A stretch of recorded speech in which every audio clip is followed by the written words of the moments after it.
Sangyam na kuryad pramoda suyatu yogo soparam paramarurukshu. Sangyam na kuryad pramoda suyatu yogo soparam paramarurukshu. Srila Bhakti Siddhanta Saraswati Goswami Prabhupada told, those who are entering into Bhakti Siddhanta Saraswati Goswami hat gesagt, dass die, was in entsagten Ashram eintreten, also Sannyasi annehmen, gilt auch für Gehashta, aber speziell für die, was in entsagten Lebensstand gehen, Sannyasis und Brahmacharis. Also die sollen die materielle Welt wirklich wissenschaftlich betrachten. Was bedeutet wissenschaftlich? Mit all die Tattvas, also ein Tattva-Darshan mit. Also wenn die was attraktiv,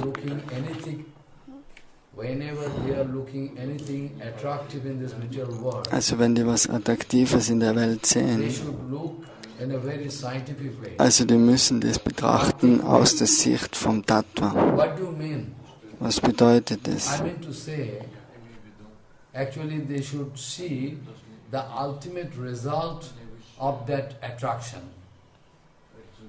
Also die müssen das Ultimative, den Beginn von der Attraktion betrachten. Woher kommt der? Also in ihrem Herzen sollen sie immer und immer wieder nachdenken. Also was ist das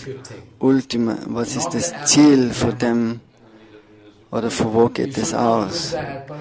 Also nicht jetzt, dass etwas vielleicht glitzert oder attraktiv ist, aber du sollst auf das schauen mit Augen, okay, es ist attraktiv jetzt momentan, aber was hat es auf lange Zeit für Nutzen und was ist das Resultat, was sie damit erreicht? So für die letzten Tage haben wir viele wichtige Dinge diskutiert. Gestern über die Lehren von Druva Maharaj auf wissenschaftlicher Weise, Tattvavid.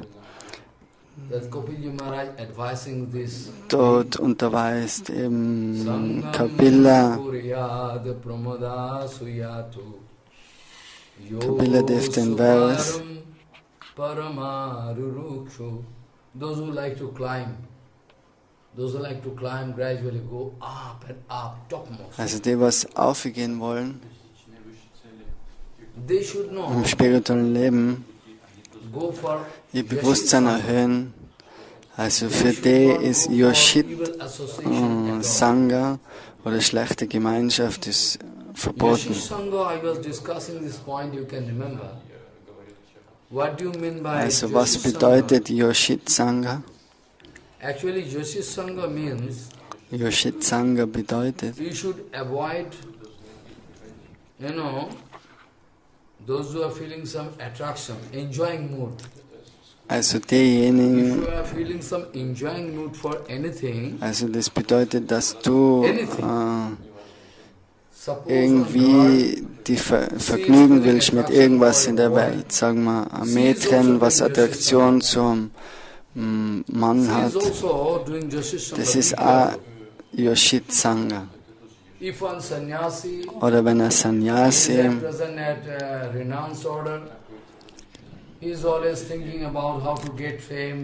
also wenn der Sannyasi immer darüber nachdenkt, über Ruhm und Ehre, dass manche mir Girlanden geben und meine Lotusfüße waschen, dann ist das auch Yoshit Sangha. Also das ist Pratishta Yoshit Sangha. Und deswegen hat er gestern gesagt, dass Shiva Goswami hat Warnung gegeben für uns.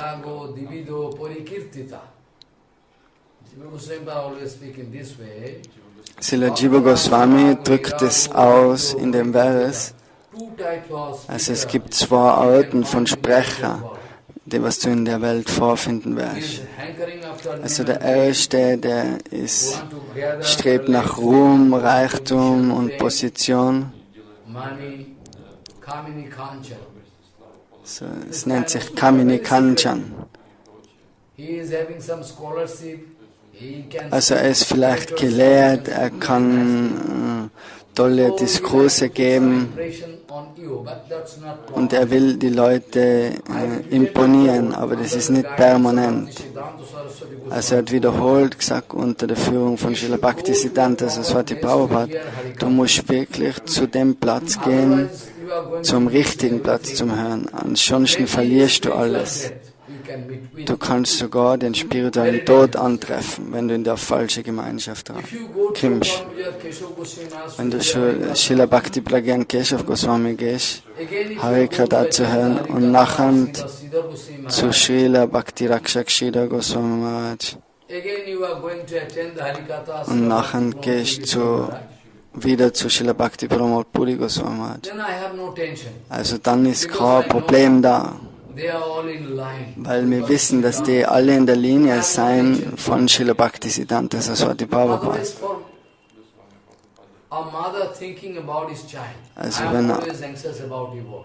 Also er ist ständig, der spirituelle Meister hat ständig Angst um seine Schüler, dass sie eben ihren Glauben verlieren können. Im Padma Purana ist er, aber er ist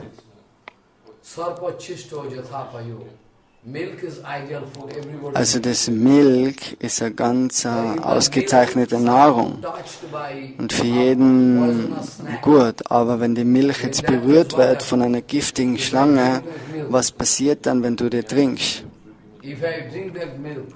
Also wenn du die Milch trinkst, bewusst oder unbewusst, somit hast du ein Problem und du wirst vielleicht sogar sterben. So, deswegen Harikata muss reine Milch sein.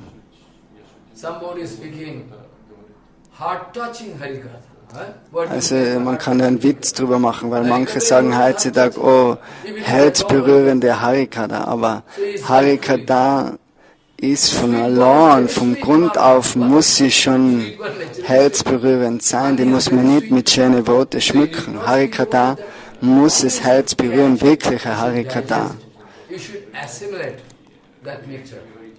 Also als Süßigkeit ist immer süß. Muss man nicht sagen, dass es süß ist. Also du musst informiert sein über die Quelle, auf der du dich verlässt, bevor du Harikata hörst. Du musst über alle Details Bescheid wissen vom Sprecher. Oder manchmal passiert es von der Barmherzigkeit von Nityananda, dass du einen Sadhu triffst und dann fühlst du eine Reaktion in deinem Herzen, dass du dein Leben sogar anfängst zu verändern. Du kannst nichts mehr in der materiellen Welt denken. So, dann musst du keine Gedanken machen. Du musst nicht unbedingt prüfen, dann weißt du, dass das eine ganz große, hohe Persönlichkeit ist. Also es gibt so viele Symptome von Sadhus, die haben wir gestern besprochen. Also wie man den eben genau anschaut. In die Lehren von Kapila Dev Maharaj, da hört man mal über die Symptome von am Sadhu, was er haben muss. Und wir selber müssen auch sehr begierig sein und wirklich ernsthaft, bevor wir irgendwen jetzt beurteilen, einer muss selber wirklich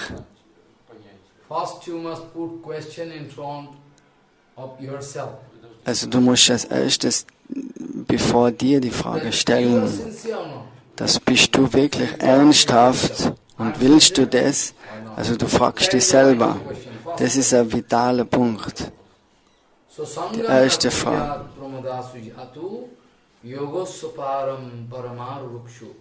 If you like to enter into the spiritual life, if you like to go up and up, so wenn du im spirituellen Leben wirklich eintreten willst und aufsteigen, weiter und weiter gehen, bis auf zu Krishna, nachher passt auf, dass du ja keine materielle Gemeinschaft hast und damit du die mit materiellen Dingen beschäftigst und vergnügst. Gestern haben wir auch aus der Gita einen Vers besprochen, wo Krishna vom Arjuna spricht. Yehi sansparsaja bhogaha dukshajanayo evati adyantavanto kantiyo no tishu ramate vada. Those who are really intelligent, they never go for material enjoyment. Also die, was intelligent sind, die gehen niemals, die suchen niemals das materielle Vergnügen. Weil die wissen, was das ultimative Resultat von dem ist. Materielles Vergnügen, das hat einen Startpunkt und einen Endpunkt. So materielles Vergnügen startet und endet.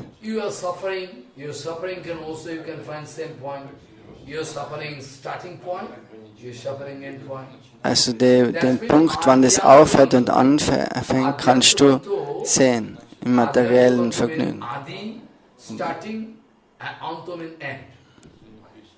Wann es anfängt und wann es endet. Also alle materiellen Dinge, die haben das. Das Vergnügen und die Misere, das hat alles einen Anfangspunkt und einen Endpunkt. Bhagavan Sri Krishna sagt, dass, O Arjuna, die was wirklich intelligent sind, die gehen nicht, die suchen nicht das materielle Vergnügen, weil das die in Wirklichkeit nur in Schwierigkeiten bringt. Nibritta nitaram.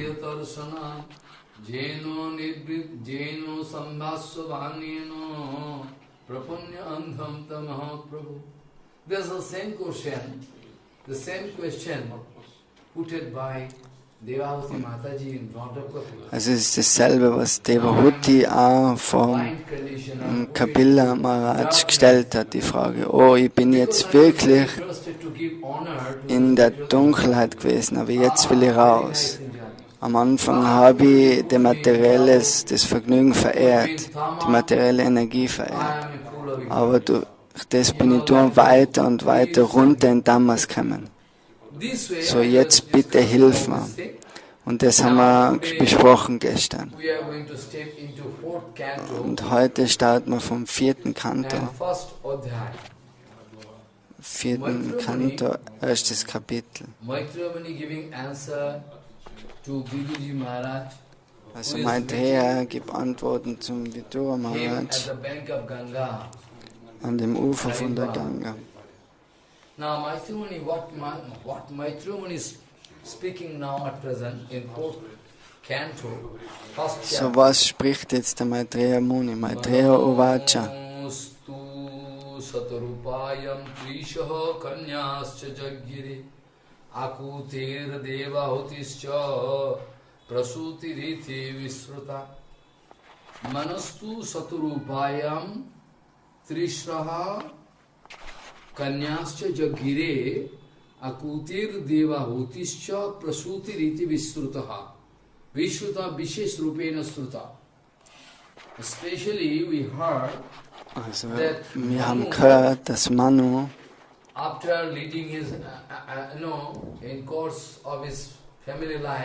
also in seinem Familienleben hat er 3 Tochter gekriegt. Von Satarup ist die Frau. Also Satarup hat Geburt gegeben zu 3 Mädchen. Eine ist Akuti, eine ist Devahuti und die andere ist Prasuti. Also wie die Devahuti wissen wir jetzt Bescheid, von der haben wir gehört. So wer ist jetzt Akuti? Die erste Tochter, also die ist zum Rishi Ruchi gegeben worden.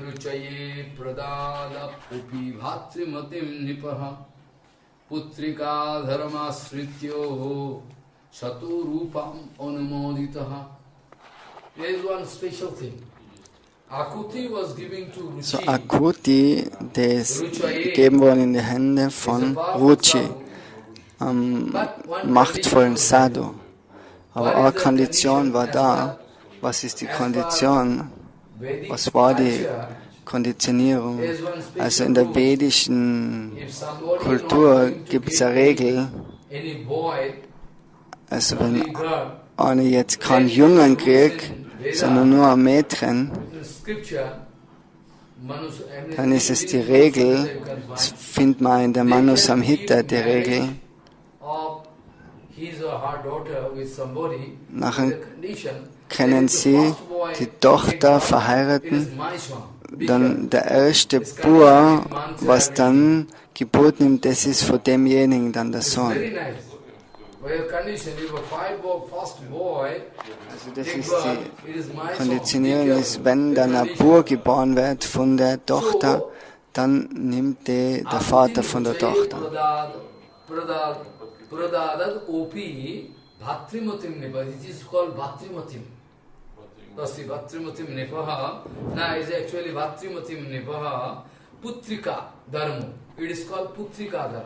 Also es nennt sich Putrika Dharma Ashita Satarupan Anamodita. Und Satarupa war einverstanden. So Prajapati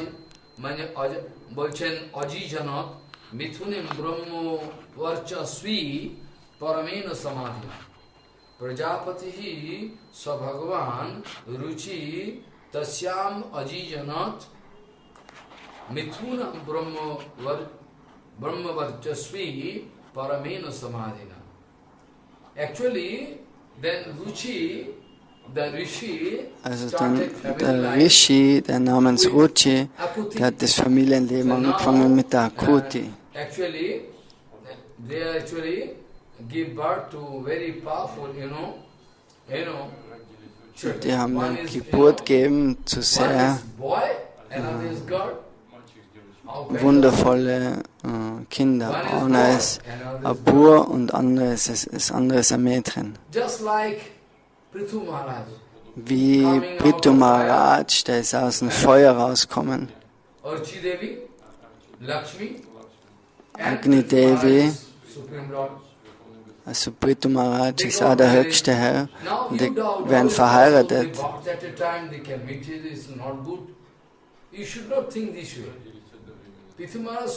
Also Prithu Maharaj ist der höchste Herr.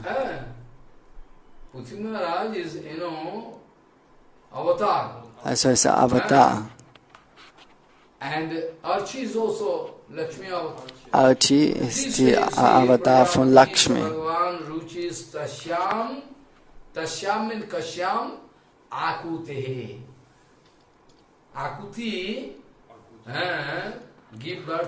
Akuti hat jetzt Geburt gegeben zu Dakshina und der andere Name ist Yagya.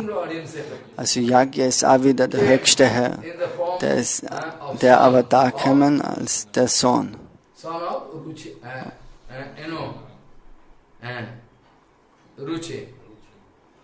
Das ist der Sohn von Ruchi.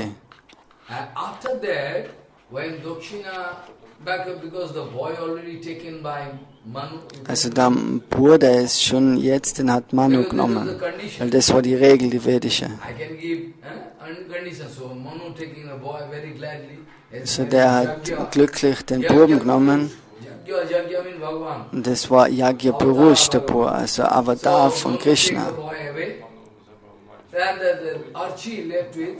Und Archi, der ist mit dem Rishi Ruchi zusammen zurückgeblieben. Und Dakshina, der Tochter, wenn die aufgewachsen ist, Nachher because that is not material love. Don't think that wollte sie Yagya yagya heiraten. is supreme. Also das ist nicht materielle Liebe.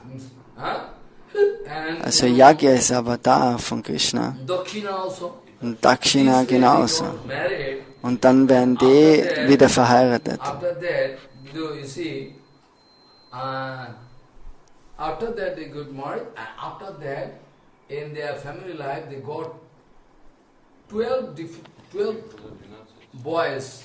Und in ihrem Leben haben sie dann 12 Kinder gekriegt. Boys, their name actually Tosho, Protosho, Santosho, Bhadro, Shanti, Idaspati. Also das sind die Namen. Vibhu.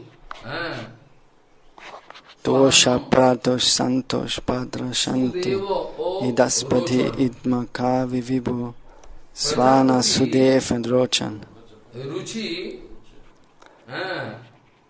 you see, and the others, this, Shambhu Manu, Also Shambhu Manu, grandson, der hat den actually grandson of natural, Grandson, because Ruchi, actually that Rishi, sein Schwiegersohn. Ruchi is the son-in-law of Manu Maharaj. Ruchi ist der Schwiegersohn von Manu Maharaj. Grandson of Manu, and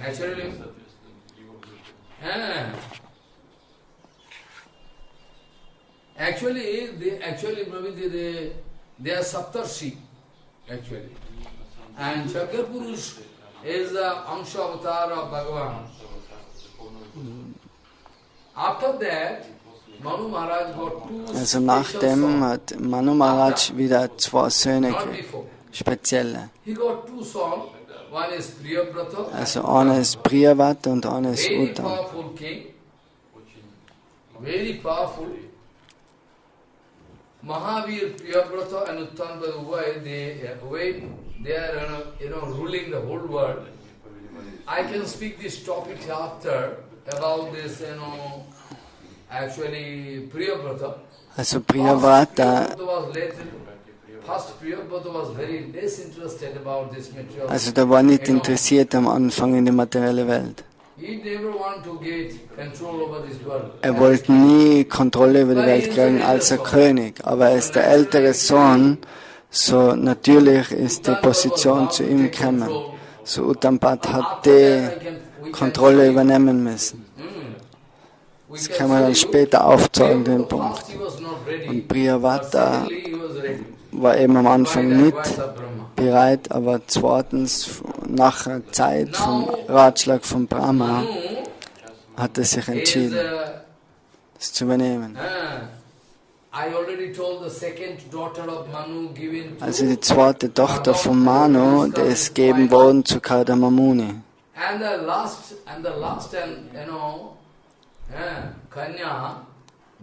Und die letzte Tochter, Kanya, die ist gegeben worden zum Daksha Prajapati. So after that, especially this world, full of population we find at present. Und jetzt momentan findet man auf der Welt die ganze Population, also die ganze Menschheit, aber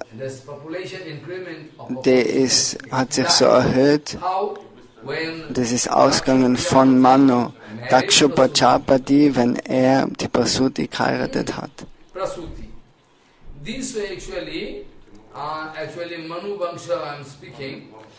Also das ist die Manu Vamsa. Es ist ein detailliertes Kapitel im Srimad Bhagavatam, ein großes Kapitel, so wie soll man das jetzt diskutieren? Now you see, actually, now Maitreya was speaking. Also Maitreya, Bhagavan Brahma, der spricht zum Vidura, Bhagavan Brahma, to him, he ordered to go for family life. Also ihm hat er eben angewiesen, dass er ins Familienleben eintreten soll und Kinder kriegen. Aber als erstes hat er sich entschieden,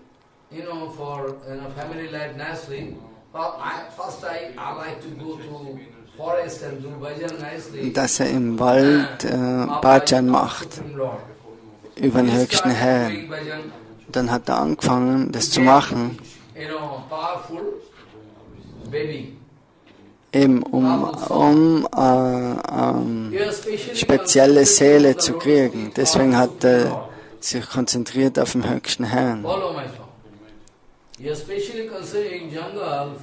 So also im Wald, im Dschungel hat er sich ständig auf den höchsten Herrn konzentriert, damit eben dann ein qualifiziertes Kind geboren wird.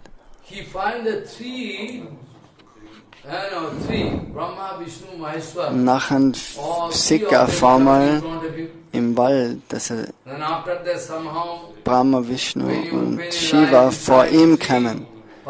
Und er hat Darshan von denen.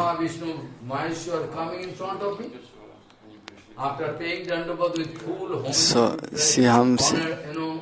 Nachher hat er sich verbeugt mit vollem Glauben und nachher haben sie eine Frage gestellt. Oh Prabhu. Also er hatte gestellt, ich habe euch nicht gefragt, dass ihr 3 jetzt kommt.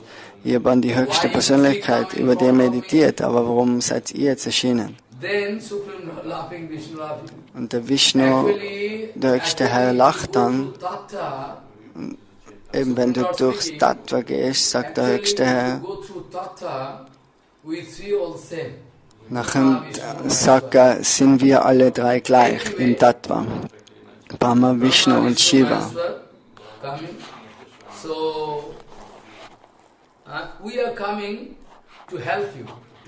Also wir sind nur gekommen, um dir zu helfen und zu segnen.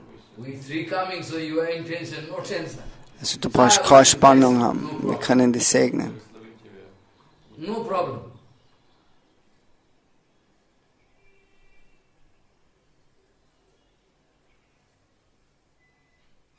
No problem. No problem that we 3 coming in front of you, but we can bless you nicely. Also. So we 3 bless you. You can get powerful soul. How? Actually, by the mercy of Brahma, also wir segnen dir, dass du einen ausgezeichneten Sohn kriegst. Und der hat dann 3 gekriegt. Tatreya Rishi, also das ist ein Avatar von Vishnu. Bei der Barmherzigkeit von Shankara hat der Duvasa Muni gekriegt.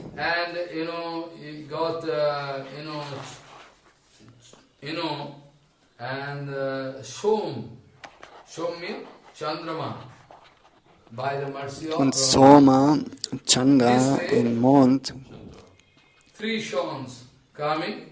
von Brahma. So sind 3 Söhne gekommen, von Vishnu, Brahma und Shiva.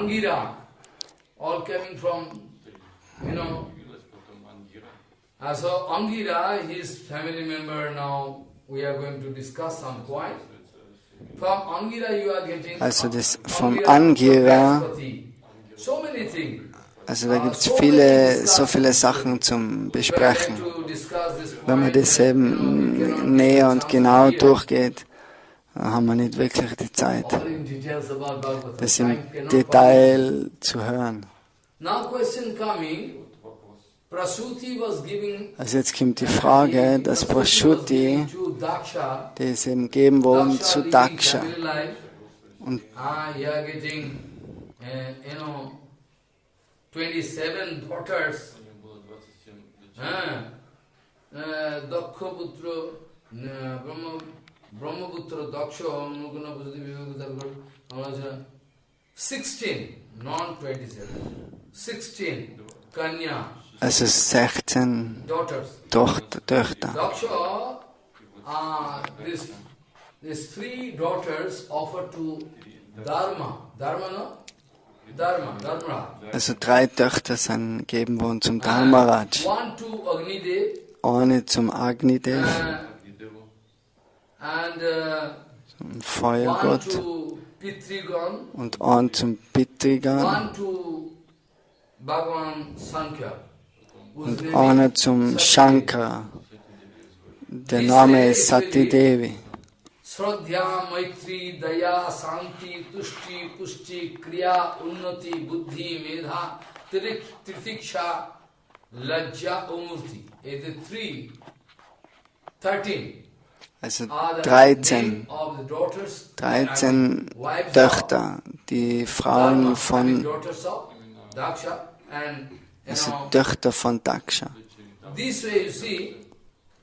So another daughter, his name is Sati, Und der andere Tochter ist Sati, into the hand of Shankar und sie Bhagavan. ist gegeben worden in die Hände von Shankara Bhagavan, Shambhu, Vaishnava Yata Shambhu. So now from Dharma, when Dharma married Also vom Dharma, 13 daughters of wenn der die Daksha, 13 Töchter von Daksha geheiratet so hat, Murti, because I nachher already das speak Murti, Shraddha, Maiti, Daya, Santi, Tushti, Pushti, Kriya, Unnati, Buddhi, Medha, Titiksha, Lajja, Murti, the last wife also Murti ist die letzte of Frau, Dharmaraj, she giving birth.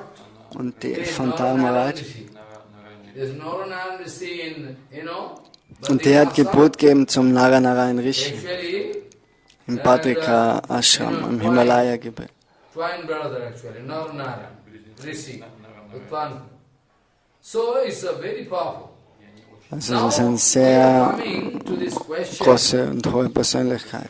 that Shankar Maharaj gets So, jetzt kommen wir zu der Frage, with Sati dass Devi, Shankaracharya eben ist daughter auch of Daksha. verheiratet mit And in, Sati Devi, ideal factor, der Tochter von why they are Daksha. not getting any children? What's the reason? Und was ist der Grund? Weil sie eben keine Kinder kriegen. All other they have children. Alle anderen haben Kinder, aber sie nicht. Wie ist es möglich? Second chapter is coming. Viduji Maharaj asking. Viduji Maharaj now asking in front of Maitriji Maharaj, Bhavi Silavatam Srishti Daksho Duhi Trivasalaha Viddesham Akarut Kasmad Anadritta Atmajam Satim. Viduji Maharaj putting question in front of Maitreya Muni. Also Vidya fragt vor Maitreya Muni. Also er hat gehört, dass der Daksha die Daksha ein bisschen einen Hass entwickelt hat mit seinem Schwiegersohn Shankar, Shiva. I heard that he developed some kind of hatred, fighting with his son-in-law. It's not good. Because son-in-law, Also wie Druva spricht es und er sagt eben, dass das nicht gut ist, weil eben Shiva ist so eine große Persönlichkeit. Wer kann Shiva verehren? Daksha duhiti vatsalaha. At the same time, Daksha always loving the younger daughter. Younger. And, Sati. Whereas, Also the husband Daksha, of Sati der ist, should be very nice, friendly with Daksha hat eben seine Tochter Sati. Und Sati ist jetzt verheiratet mit Shiva, aber warum will er immer streiten mit dem Shankar Shiva? So wie Druva Maharaj fragt eben, warum das so ist.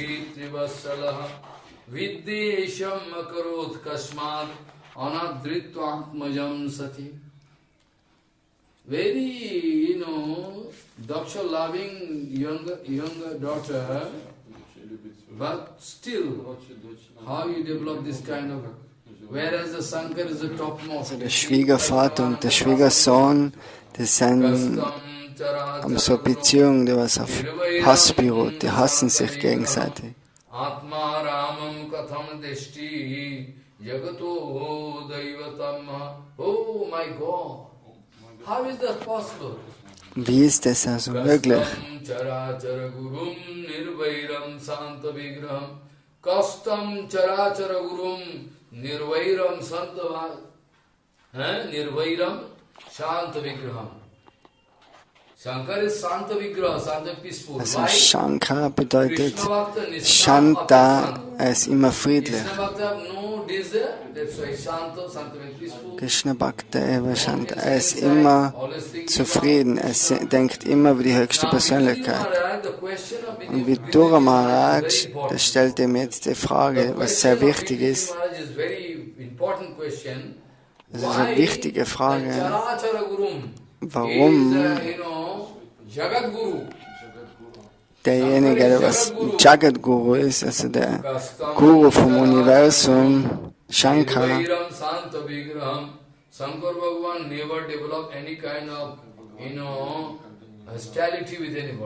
also Shankara Bhagavan hat nie irgendwie Gegner. Also er ist immer, sieht immer alles in Verbindung mit Krishna.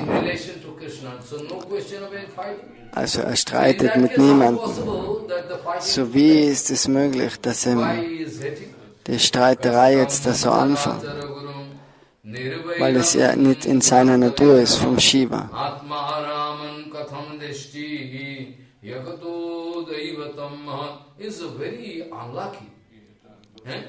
Also es ist eine unglücksverheißende Situation. Atmaram bedeutet selbstzufrieden. So, Atmaram, das bedeutet selbstzufrieden.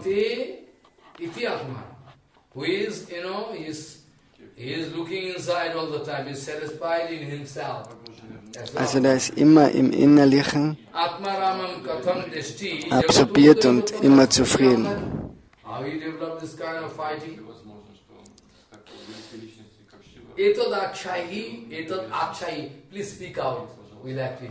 Also bitte sprich jetzt über das Thema, sprich wie du zu Madhya.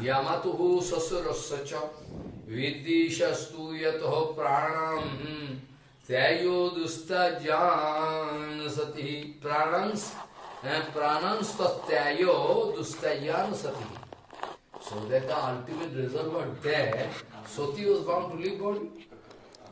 Also Sati war dann am Schluss sogar so weit, ist es gekommen, dass sie den Körper verlassen hat. Und jetzt gibt Maitreya Rishi die Antwort und sagt, lange Zeit bevor, da war ein großes Yagya und die ganze Welt war eingeladen zu dem Yagya.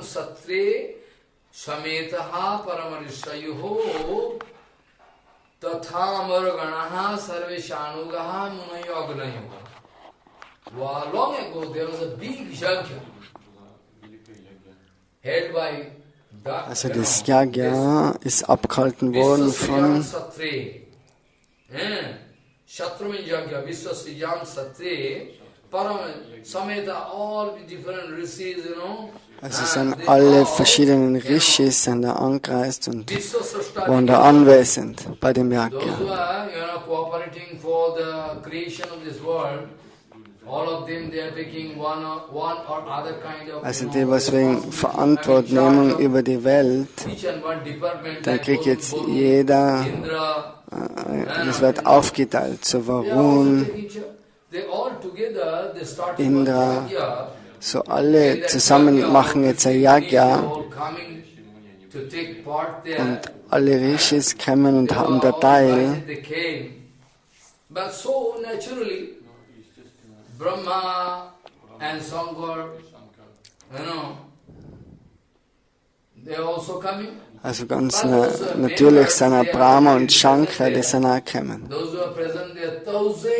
Also es sind Tausende, Millionen von Billionen, die was an dem Yagya teilhaben. So naturally all they present there.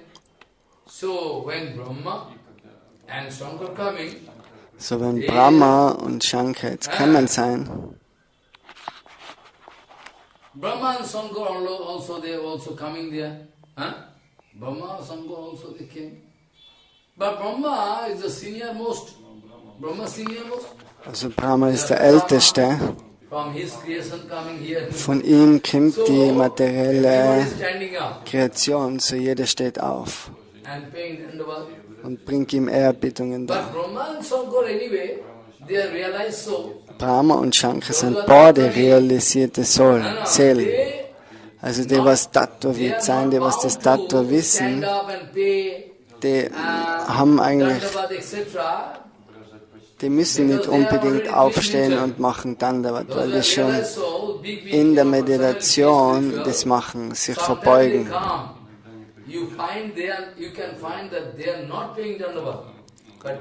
Also manchmal kommen solche Personen, solche hohen Sadhus, die manchmal machen sie keine Ehrerbietungen, aber sieht das ja nicht als Fehler, weil das sind immer, die haben ihr ganzes Leben komplett der höchsten Person gegeben. Also.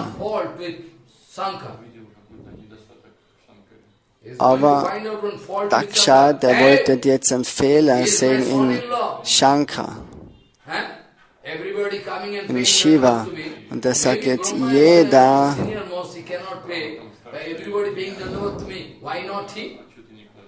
der bringt mir Ehrerbietungen dar, aber du nicht, obwohl es mein Schwiegersohn ist. Also er sollte aufstehen und dann Dandavat geben. Und nachher wird er ärgerlich, weil er eben, der Daksha, der Name, Srila Bhaktisiddhanta Saraswati Prabhupada, der sagt eben, was bedeutet der Name Daksha? Daksha means, in English you can say efficient. But the meaning is very deep. Prabhupada speaking, also das Wort heißt Daksha means efficient. Efficient, also to increase family, life. Familienleben zu erweitern. Also Daksha bedeutet, er ist eine materielle Person, was beschäftigt ist, um eben mehr und mehr Familienmitglieder zu kriegen. Deswegen nennt er sich Daksha. Das ist der Name von Daksha. So Shankar Bhagavan ist Paramahamsa Shrestha. Also die, was Atma-Vid sein, Paramahamsa, also die sind nicht gebunden, dass sie die generellen Regeln und Regulierungen befolgen. Er hat schon mehrmals uns gesagt, eben, Bhagavan Sri Krishna hat Antwort gegeben zum Uddhav. Also was für Antwort hat er gegeben? Uddhav, Jnana Nishta.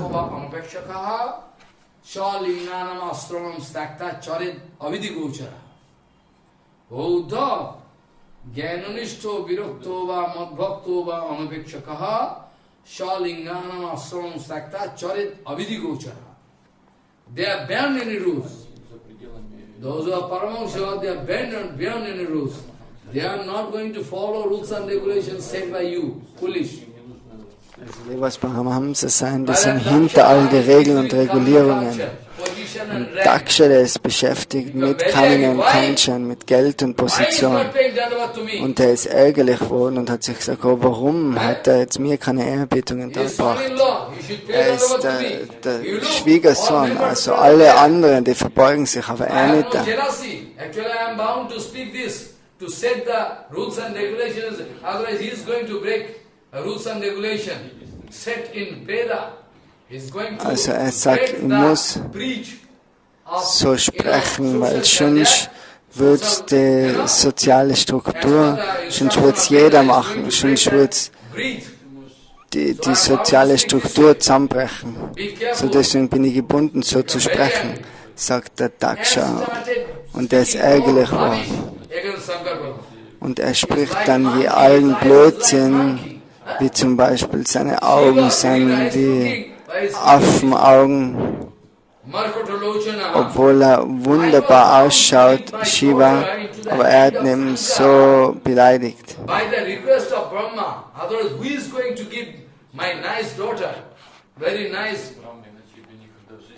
Very delicate. My daughter is so nice, excellent. I was bound to Also ich bin gebunden gewesen, meine exzellente Tochter, in dem weltlosen, zu Shiva zu gehen, der was keine Qualität hat.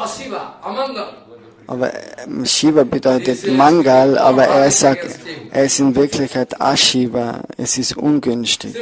Also nicht günstig, nicht Mangal.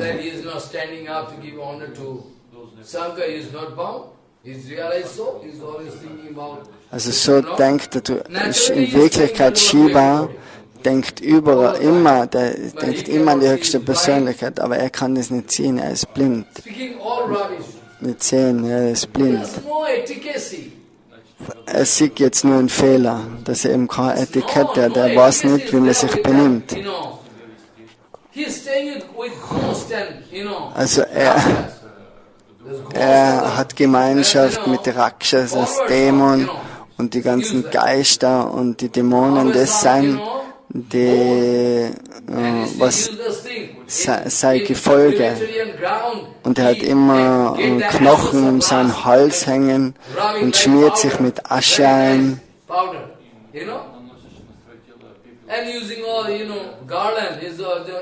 Skull. Yes, the bone of, Skull. Yes. So it's very bad. You become very angry. Never foreign rules and no sochachara, no sochachara. Also er hat keine Sauberkeit, er ist immer schmutzig und haltet sich auf solche Orte auf wie das Krematorium. So, also was für Persönlichkeit ist es? Und er denkt so über Shiva und beleidigt ihn so. Und ich habe jetzt meine schöne Tochter habe in die Hände von so einer nutzlosen, schmutzige Person gegeben. Auf die Art spricht er ihn jetzt die ganze, spricht dann so an. Aber Shiva ist Paramahamsa, so er ist nicht, fühlt sich nicht gestört von den Beleidigungen. Und Nandi ist derjenige, der was Gemeinschaft hat mit Shiva, und der steht dann auf und sagt, oh, ich kann die auch verfluchen, weil er ist ärgerlich geworden, und nachher haben sie sich gegenseitig verflucht. In the meantime, Bhikkhu also took place. Bhikkhu also standing, speaking this way, that way. Also Bhikkhu ist danach gekommen und hat so und so gesprochen. Actually, then Bhikkhu Muni giving curse. Oh, und Bhikkhu Muni hat dann den Fluch gegeben, dass dein Gefolge, die werden alle Regeln und Regulierungen verlieren. They can take anything as food. Also die nehmen alles, die können nichts befolgen, die nehmen alle unreine Nahrung, keine Regeln. Also die folgen nicht die Vedas. Also das Gefolge von Shankara, das soll weggehen, weil die nicht die vedischen Schriften folgen. So haben sie sich gegenseitig verflucht. Und Nandina ist dann ärgerlich geworden und hat die Brahmanas, die was das gesagt haben, verflucht.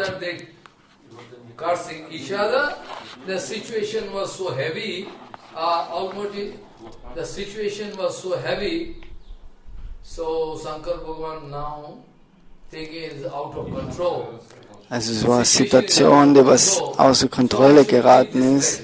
So dann hat sich Shankara gedacht, okay, er verlässt jetzt den Platz und steht auf und geht in seinem Bhajan Kutir und ist nicht mehr gestört. So, Shankara Bhagavan ist eben so beleidigt worden von Daksha.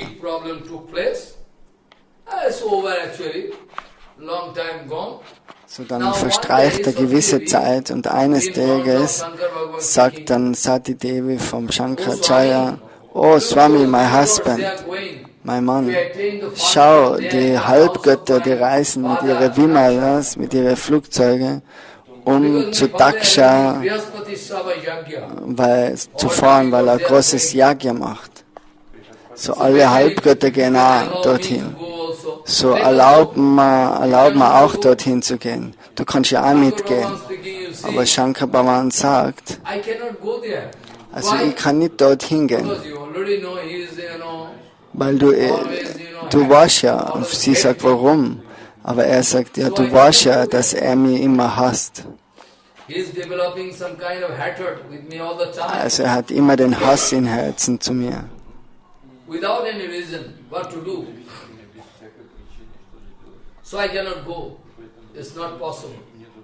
So mir ist es nicht möglich zu gehen. Warum nicht?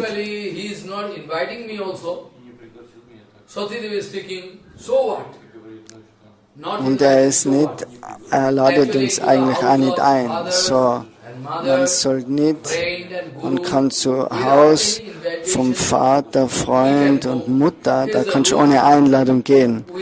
Das sind die Regeln. Zu Freunde, Verwandte, Vater, Mutter, zu deren Haus kann man jederzeit gehen ohne Einladung. Oder zum Ashram von Guru. Also du musst keine Einladung für das haben. Also Shankaracharya sagt, du gibst ein schönes Argument, aber weil sie hat ihm gesagt, dann, ja eben, weil das ja ihr Vater ist. Aber dann sagt Shiva, ja, aber dann wird er wieder leicht streiten anfangen mit mir, so besser ist, ich gehe nicht. Weil zuerst hat Shankar gesagt, oh, ohne Einladung soll man auch nicht dahin gehen, aber sie hat ihm die Antwort gegeben.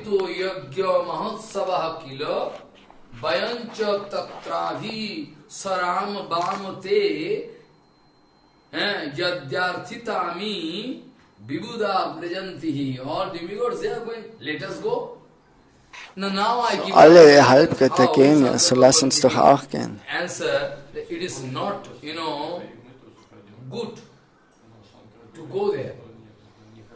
No, I like to go there.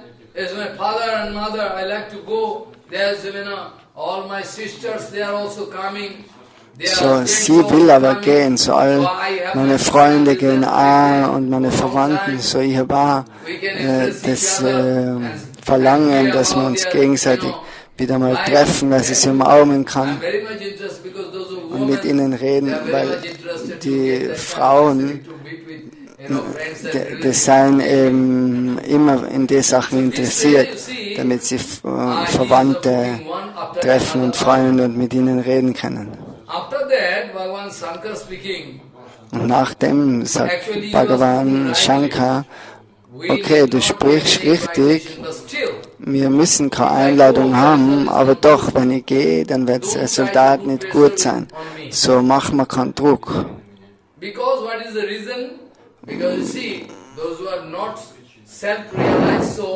Also diejenigen, die was nicht selbst realisierte Seelen sein, mehr oder weniger, die werden in Illusion gebracht, in Maya. Illusion bedeutet Kamini Kanchan.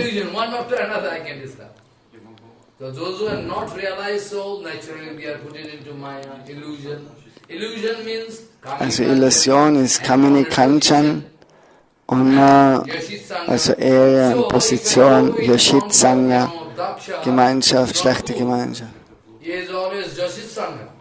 So Daksha, der hat immer das Yoshit Sangha, Bodhista Sangha.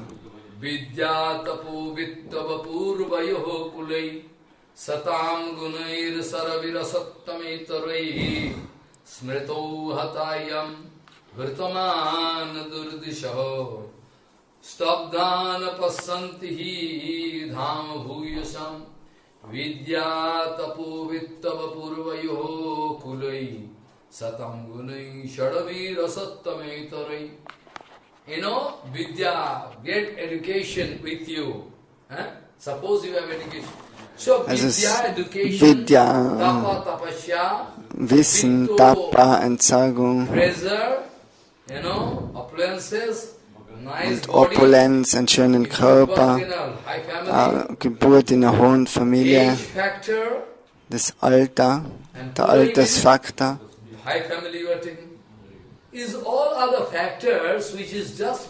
Das sind all die Faktoren, die was günstig sind für die, was wirklich Sadhu sind. Die, was nicht Sadhu sind, für die ist es gefährlich. Die können das missleiten. Also er hat selber gesehen, dass Schüler sogar vom Guru Maharaj gesagt haben, oh, ich bin in einer hohen Familie. Das und das. Solche Dinge gehen auch vor sich.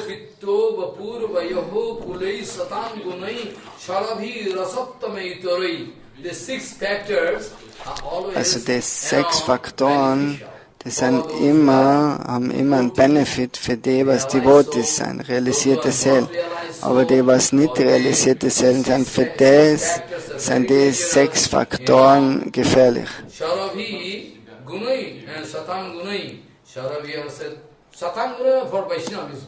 Also für Vaishnava ist es gut.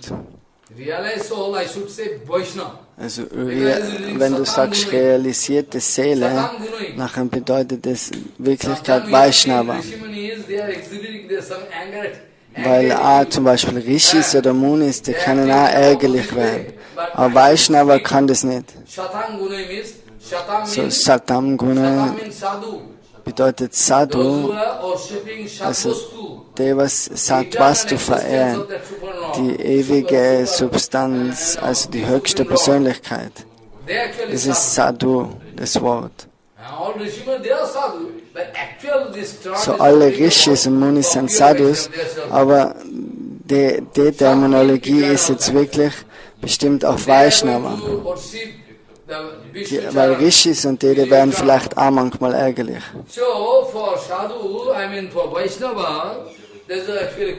Aber für Vaishnava ist das die einzigste Qualität.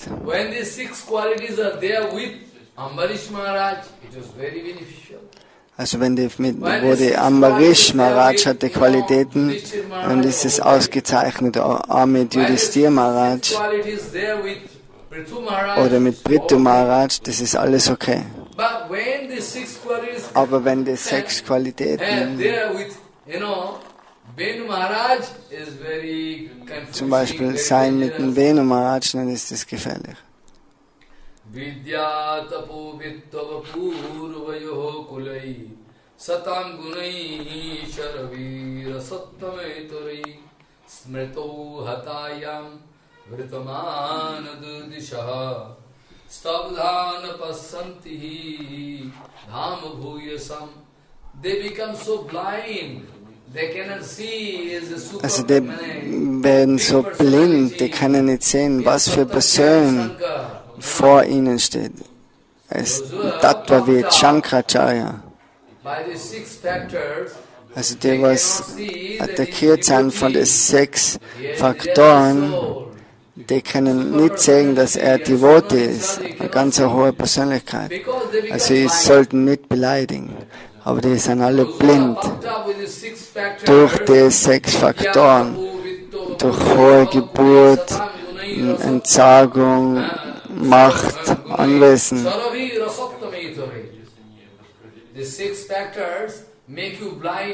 Also die 6 Faktoren, die machen die blind, und du kommst in Ignoranz.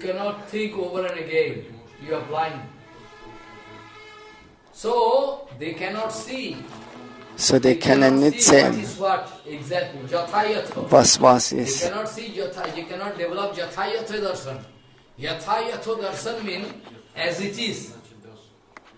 Yathayata Darshan bedeutet, wie es wirklich ist. Tattvavit, also die wirkliche Ansicht von den Dingen. Aber die sehen die Dinge aus von Maya. Also das ist keine perfekte Sichtweise. Die können nicht die Kraft von Gurus und Vaishnavas sehen. So die sind sogar bereit, dass sie beleidigen. So dumm sind die. Und deswegen gibt jetzt wieder Shankaracharya. That one also. Very important. Which? 17. 17. 4 to 17. Third chapter, 17. Vidyatapavitva pururvayoho kulai satam gunai saravirasettametarai smrito hatayam virsamana durudisha stabdana pasantihi dham bhuyasam. After that, Shankar Bhagavan giving nice example, Tatha varivirna vyatate sili mukhai sete aditang hridayena duyata swanam yatha vakradhiyam duruktivir divani sim tappati maramatarita. 19. Tatha varivirna vyatate sili mukhai sete arditang hridayena duyata swanam yatha vakradhiyam duruktivir divanisham tappate marmatarita. Shankar Bhagavan speaking, see, if you develop some kind of problem in your body, somebody fighting you, your blood... Also Shankar Bhagavan, der spricht jetzt. Oh, wenn jetzt zum Beispiel jemand angreift und aus der Wunde kommt dann Blut, wenn jemand deine Hand abschneidet oder den Finger, Shankar Bhagavan sagt, okay, das ist noch nicht so ein großes Problem, weil später, dann, wenn sie die Medizin genommen hat und Schmerzmittel, nachher kann sie am Abend ruhig schlafen. Aber es gibt kein Schmerzmittel für das, wenn die ganzen Verwandten und in der Familie, wenn die alle streiten miteinander. So, der Schmerz, das ist wie Feuer innerlich. So, durch das kann man nicht schlafen. So, ayurvedische Doktor können das Schmerzmittel geben. Und du kannst, eben wenn du jetzt irgendein Problem hast mit dem Körper, dass du dann ruhig schlafen kannst am Abend. Aber durch solche Probleme, da kannst du nicht mehr ruhig schlafen. Gibt es kein Schmerzmittel. Also wenn deine Freunde und deine Verwandten, die alle beleidigen und so reden über die, nachher kannst du nicht mehr ruhig schlafen. Those are enemy. Actually, Shankar Bhagavan, he don't never feel that I have enemy. Also Shankar Bhagavan fühlt sich nie so, dass er einen Feind hat, aber spricht jetzt, indem er ist so Arivi. Arivi bedeutet, du wirst Feinde sein, dass du, wenn du ein Problem kriegst,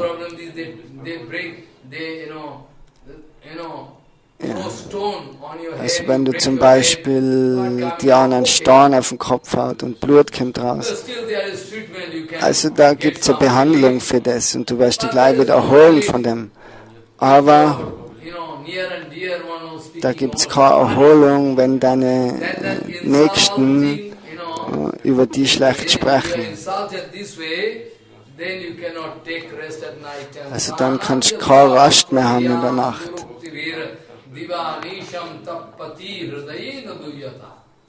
Then that kind of pain is never, going to make you free. When you meet one sadhu, then you can. It's possible. And Shankar Bhagavan speaking this way. This way, you see, Devi, you are going to give me argument, but still I am not ready to go there. Then Sati Devi became very angry.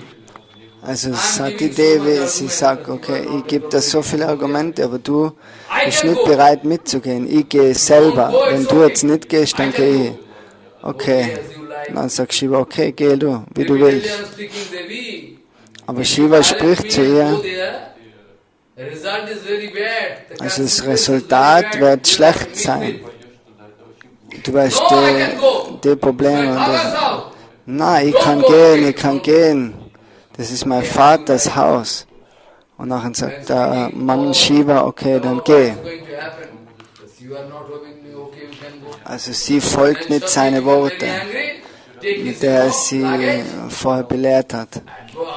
Und Sati Devi nimmt dann ihre Sachen und geht dorthin.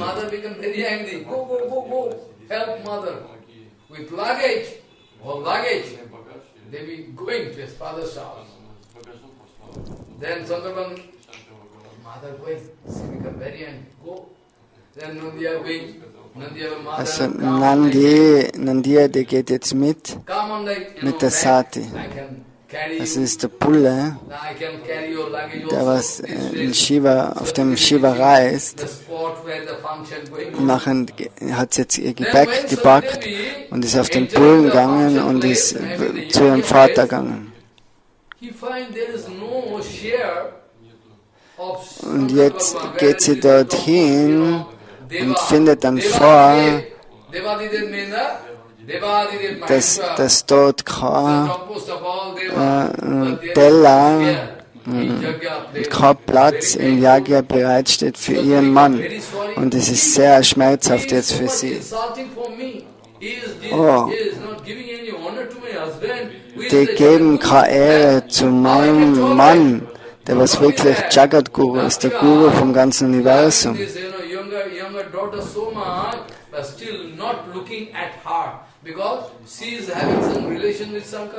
So, und Daksha schaut auch nicht wirklich auf seine Tochter, obwohl er sie sehr liebt, aber eben, sie hat eine Beziehung mit dem Shankar, deswegen spricht er nicht mit ihr und schaut nicht einmal auf sie.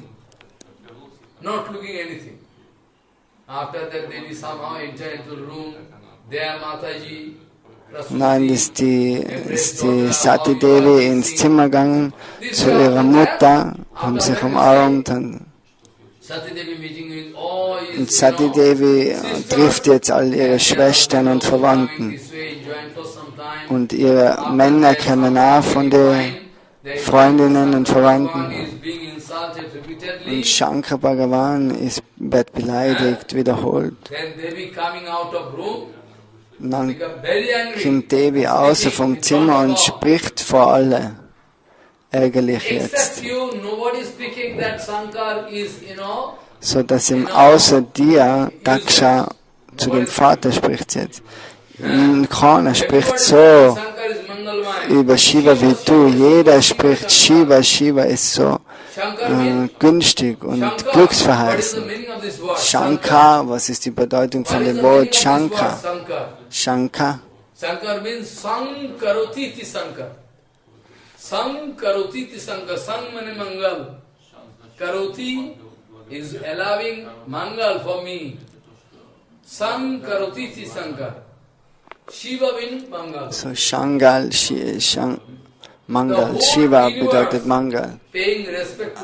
Also das ganze Universum bringt Respekt da zum Shiva, aber du nicht da. So, ich werde jetzt keine Beziehung mit dir mehr haben.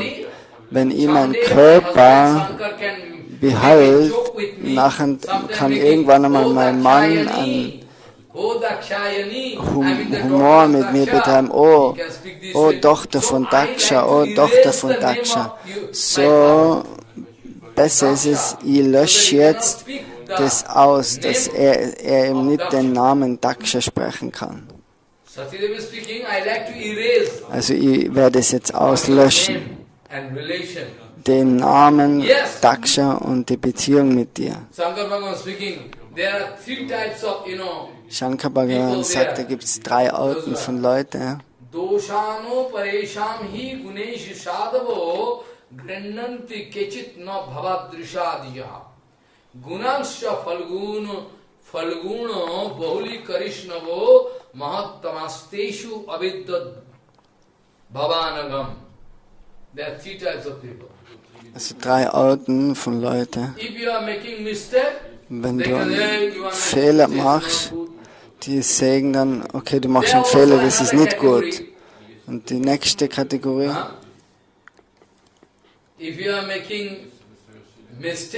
Wenn du einen Fehler machst, es ist okay, aber wenn du keinen Fehler machst, die sagen dann, du machst einen, oh, du machst, hast einen Fehler. So den dämonischen Charakter. Und obwohl kein Fehler ist, finden die einen Fehler. Guru und Vaishnava, die können keinen Fehler machen, die sind immer rein. Nur durch, fehlerfrei. Also so viele Qualitäten von Vaishnavas. Die sind rein, die können keinen Fehler haben, aber dämonische Charakteren, dämonische Menschen, die können Fehler mit den Personen finden. Das sind Idioten, dämonische Charakteren.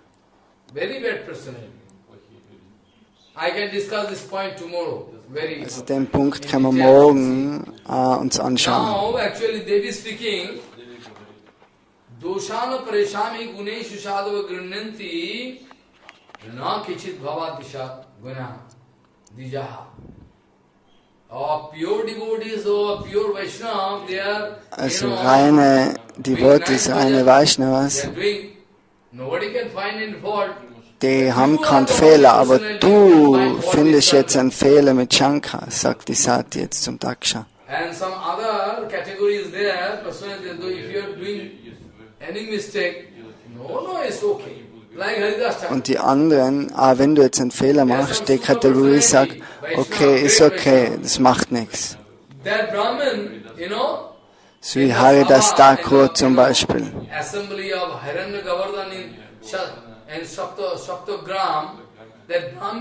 Also der Brahman in Saptagram, der hat da Haridas Thakur beleidigt, der hat gesagt, oh, du bist ein Falscher. Du hast eine falsche Einstellung, eine falsche Philosophie, wie du über den heiligen Namen sprichst. So, und Haridas Thakur sagt, warum glaubst du mir nicht in alle Schriften? Ich kann dir ja Beweis geben. Und er sagt, nein, du kannst das nicht prüfen. Also es kann dir die Nasen abfallen. Wenn du das nicht prüfen kannst, dann fällt dir die Nase ab. Haridas Thakur ist ganz ruhig und fragt, sagt, warum glaubst du das nicht? Und dann sind sie alle in der Gemeinschaft dort ärgerlich geworden, weil ihm Haridas Thakur so beleidigt worden ist mit ihm. Und dann haben sie zu dem Brahmana gesagt, du geh jetzt raus, geh weg. Also wir wollen keine Beziehung mit dir. Aber Haridas Thakur ist ganz ruhig und gelassen. Warum spricht sie so über den Brahmana? Es ist sehr gut. Nur er hat keinen Glauben, das ist der Grund, warum er so spricht. Also er hat keinen Glauben in Harinam, deswegen spricht er so. So, was ist der Fehler? Okay, er spricht halt so. Er spricht wirklich schlecht, macht eine Parade, Vergehen, aber Haridas Thakur sieht nicht jetzt einen Fehler mit ihm. Das sind die Qualitäten von den Vaishnavas.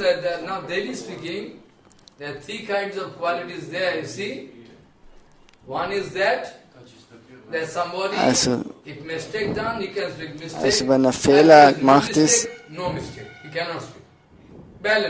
ja, also das Gleiche wieder.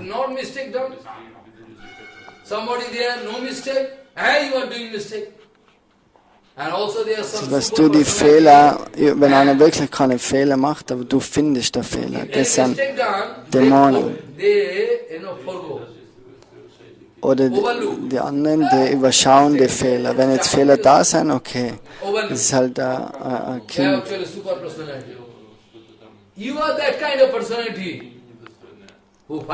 Und sie sagt jetzt, du bist die Person, die was ihm, obwohl er keinen Fehler hat, aber du findest Fehler mit meinem Mann, mit meinem Ehemann, Shiva. Also nur du findest Fehler. Das ist eine dämonische Einstellung, was du hast. Spricht jetzt so zu ihm. Also Shi und Va, die zwei Silben, Yagyaksharam namo gire ritam ninam sakrit prasangyad agamasu hanti ta. But Jadyaksharam, 2 syllables. Also 2 Silben. There's Shi plus Ba, Shiva. Shiva. This syllable, if somebody, uttering, Also wenn die 2 Silben jemand ausspricht, speak out this name, Shiva, Shiva. Shiva, Shiva. Yagyaksharam namo gire ritam nirnam sakit prasangyad agamasu hantita. These 2 names, these 2 syllables. Also die 2 Namen, die 2 Silben, Shiva. Speaking out, Shiva, Shiva, Shiva, Shiva. Instantly he is getting mangal. Also derjenige ist sofort vom Glück begünstigt, kein Problem wird er vorfinden. While he was going to any place, Shiva, Shiva, Shiva, Shiva, wenn du das Wort aussprichst. Krishna, Krishna. No mangal. Also da ist kein Unglück, wenn du den Namen immer mit dir hast. Actually, Jadyaksharam Namo Gire Ritam Nirnam Sakrit Prasangyad Agama Suhantita Pavitra Kirtim Tamalanga Sasanam Bhavan Aho Deshti Shivam Sivetaraha. You are actually the only personality who is, going to pick up some, enmity with him. Deshti. Also du bist die einzigste Person, die einen Fehler in ihm findet. Nobody can break his instructions, so powerful. Vaishnavanam yatha sambhu. So, es ist ein Vaishnava, Yatam Shambhu, der größte der Vaishnavas. Aber du beleidigst ihn. So, ist es gut von deiner Seite aus? Das ist ganz schlecht. Und jetzt spricht Sati Devi eine tolle Schlussfolgerung. Also, wenn du Vaishnav Ninda, die Beleidigung von Vaishnavas hörst, nachher kannst du ihm die Zunge abschneiden, indem du sagst, oh, sprich nicht so, also mit Worten, oder du begehst Selbstmord, weil eben das ganze Gift von der Beleidigung in deinen Körper gegangen ist. Du hast das gehört durch dein Ohr. Wenn du nicht, oder wenn du es nicht machen kannst, nachher gehst du einfach, verlass den Platz. Also wo die Beleidigung, das Kritisieren von Vaishnavas da ist, ist das die Regel. Also du kannst 2 Finger in dein Ohr heben, so dass nichts. Also wenn jemand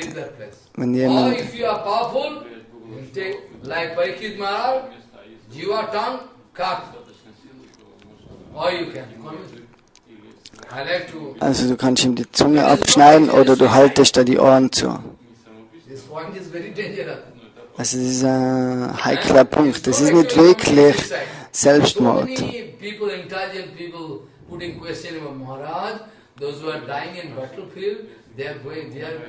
Also viele, die fragende Fragen, dass zum Beispiel die, was am Schlachtfeld sterben, dass die dann die Form von einem Geist annehmen, wenn sie sterben.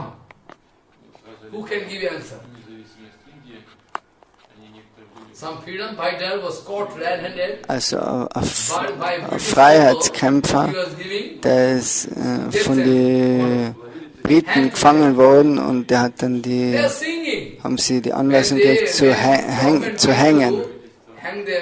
Also, und die singen, während sie hängen. Also die haben keine Angst, weil sie das eben für das Mutterland machen. So wenn du fürs Mutterland kämpfst und deinen Körper verlierst, nachher ist es nicht ein Selbstmord, dann steigst du höher in deiner nächsten Geburt sogar. Und da gibt es auch Siddhanta, wo Chotaharidas ignoriert worden ist von Chaitanya Mahaprabhu. Er ist gegangen nach Allahabad an der Konfluenz von die drei Flüsse, also ganz ein heiliger Ort, und hat dort über die Lotusfüße von Chaitanya Mahaprabhu nachgedacht und ist da reingerupft und hat sein Leben aufgegeben auf die Art und Weise. Und jemand sagt jetzt zum Beispiel, oh, Chotaharidas hat jetzt Selbstmord begangen und jetzt wird er auch die Form von einem Geist annehmen. Aber das ist nicht das Tattva, das ist nicht die Wahrheit. Er verlässt seinen Körper, damit er mit dem Ansatz, damit er den ewigen Dienst von Krishna erreicht, von Chaitanya Mahaprabhu. Also der wird auf keinen Fall ein Geist. Und für lange Zeit singt er dann in der Geistform vor Mahaprabhu. Und Mahaprabhu hört ihm zu. Und jetzt, wenn Sati Devi verlässt jetzt einen Körper, sie sitzt jetzt da am Yagya-Platz, alle schauen zu und sie hockt im Lotussitz. Sie denkt jetzt ganz stark an die Lotusfüße von Shankar und ist absorbiert in Yoga. Wir haben Feuer im Körper und keiner kann das sehen. Und keiner kann das sehen. So, das Feuer, das Agni, hilft uns auch, das Essen zu verdauen. Also die meisten wissen das gar nicht. Also Feuer ist in unserem Körper da, aber wir wissen es nicht. So die Yogis, die können jetzt das Feuer sammeln und kanalisieren in Yoga, Vishuddha Chakra und vom Nabel und gehen dann rauf bis zum Sahasra Chakra und leiten das Feuer rauf.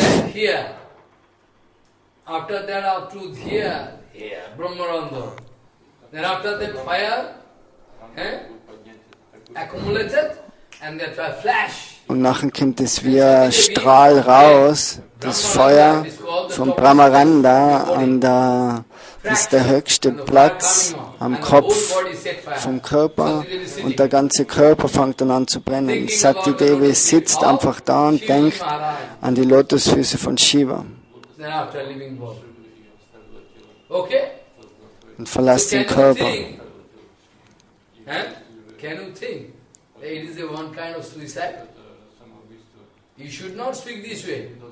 Also ist das eine Art von Selbstmord. So soll man eben nicht über das denken. Es ist Shiva, Mangal.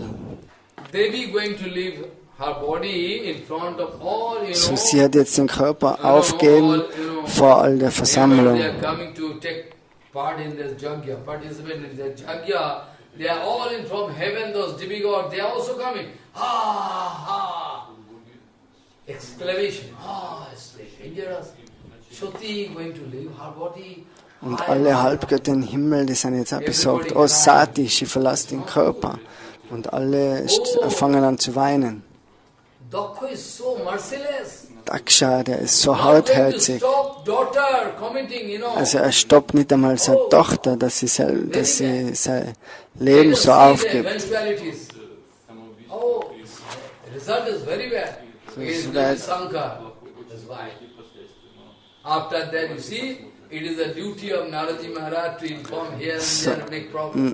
Nachdem hat sich Narada Muni informiert und ist überall dort und dort hingegangen und hat dann den Kampf, der was jetzt später kommt, organisiert. So Narada, das ist ein reisender Weiser, der was immer so einen Humor betreibt. I like to see the fate of Daksha, naturally. Not there actually, in front of Kamsa we can see Narayana coming, oh Kamsa, oh come. Also von Kamsa ist Anarada erschienen. Oh, dass dein Konzept falsch ist. Wer kann jetzt wirklich sagen, was das 8. Kind ist? So, das kannst du von vorne zählen oder von hinten zählen.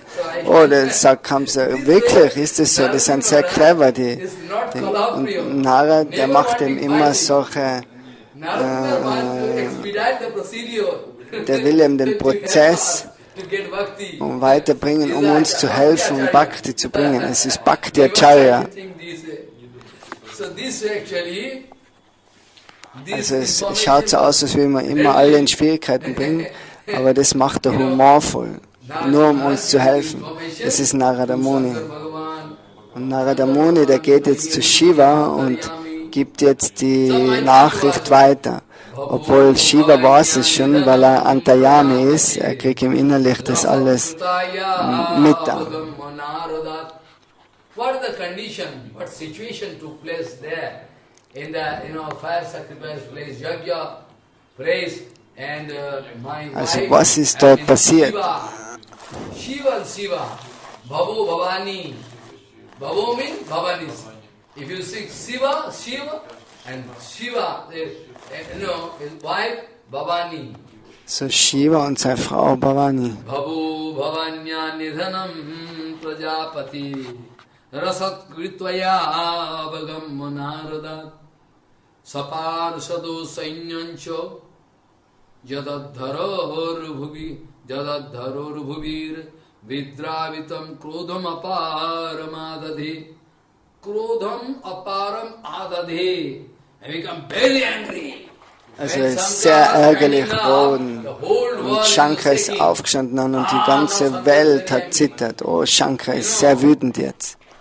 Bhavo Bhavanya Nidhanam Prajapate Rasatkritaya Avagam Manarada. Now Bhavani gone. Saparsad Sainyancho Jadadharor Bhubi Vidravitam Krodham Aparam Adadhe. Shankar becomes so angry, the whole world shaking. Also Shankar ist so ärgerlich geworden und die ganze Welt hat gezittert. Also es gibt so viele Namen von Shankar. Tuyati, von seinem Turban,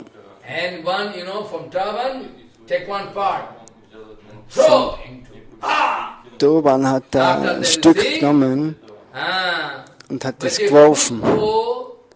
Den Stoff oder Haar.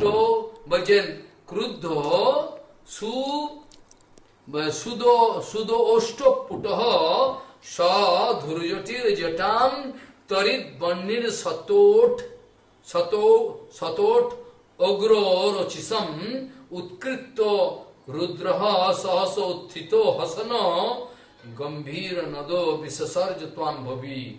Cutting and throwing. Then Birabhadra coming. Und auf die Art ist jetzt Birabhadra entstanden, geboren worden. Ein großer Dämon. Und Shankar lacht, haha. Und wird ärgerlich. Is one kind of, you see, then after that Birabhadra, Prabhu, give me what service I can render for you. Birabhadra! Und jetzt schickt der Birabhadra, geht direkt auf das, in die Versammlung vom Daksha yagya. Und du vernichtest dort alles. Er hat kein Recht mehr, irgendein Yagya zu vollziehen. Yagya ist Vishnu und Rudra ist das, also du wem du das Yagya opferst, das ist Vishnu. Aber es hat er nicht gemacht. So. Shankar Bhagavan hat jetzt seine vollen Truppen dorthin geschickt. Und Rudra, der ist jetzt wie der Wind so schnell dorthin gelaufen. Und dann haben Bhrigu Muni und sein Gefolge, sie sehen nur eine schwarze Wolke. Was ist da für ein Problem passiert? some no natural calamity, nothing there. No fire, no destruction of nature, nothing took place. Why we see so much dangerous situation? And Prachin Varhi is very powerful. How is not possible? It's not a time of destruction, total destruction. But it's like, big problem. Das ist nicht die Zeit vom Untergang der Welt, aber es ist alles schwarz und verdunkelt. Und Bhrigu und seine Gefolge, die sehen das jetzt, die beobachten das. Und es findet ein Riesenkampf statt. Und die zerstören den Yagya-Platz komplett. Die brechen alles dort, und vernichten alles. Urinieren aufs Feuer. So das ganze Yagya, alles ist zusammengebrochen. Und nachdem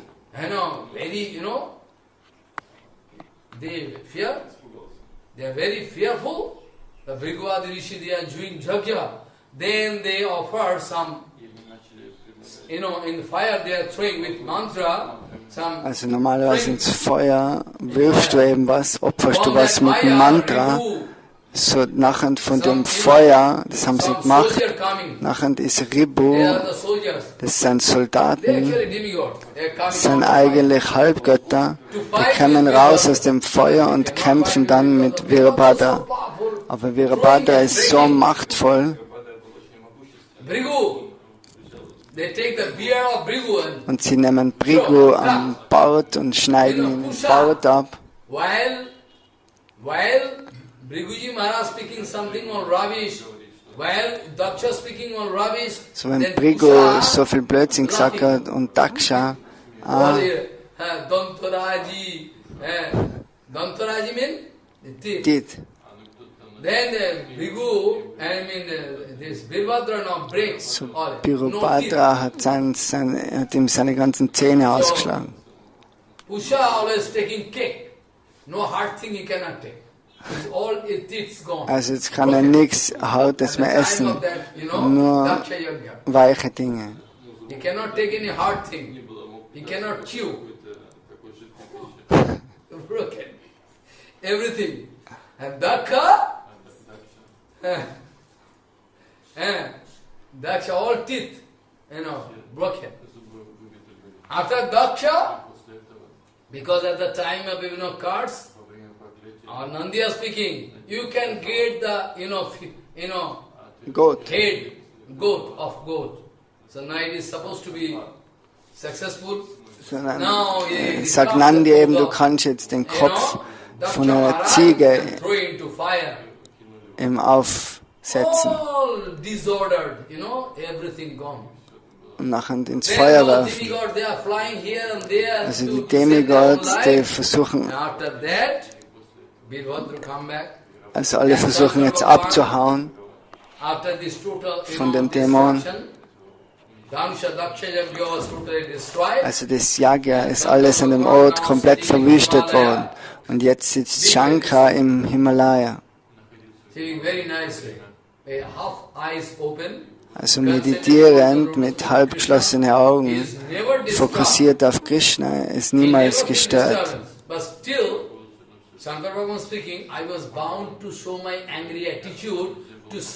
Aber er war in dem Fall gebunden, sei Ärger zu zeigen, um Regeln und Regulierungen festzulegen. So spricht er jetzt vor die Halbgötter der Shiva. They are making some big problem, but still you will have to excuse them. They are actually child. Shankar Bhagavan saying, I never feel disturbance. I know they are going to make mistake. I also know somebody going to give garland to me, at the second time they are going to kick me. Yes, in front of Bhagavad, I become very ready. I always be ready. I know they are going to worship me at present. They are going to kick me.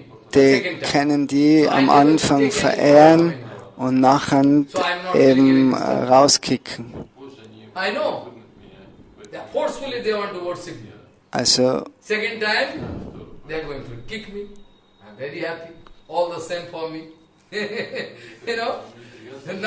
also die Verehrung und der Kick, das ist dasselbe. So Shankara, der hat die Einstellung. Und der sitzt jetzt im Himalaya.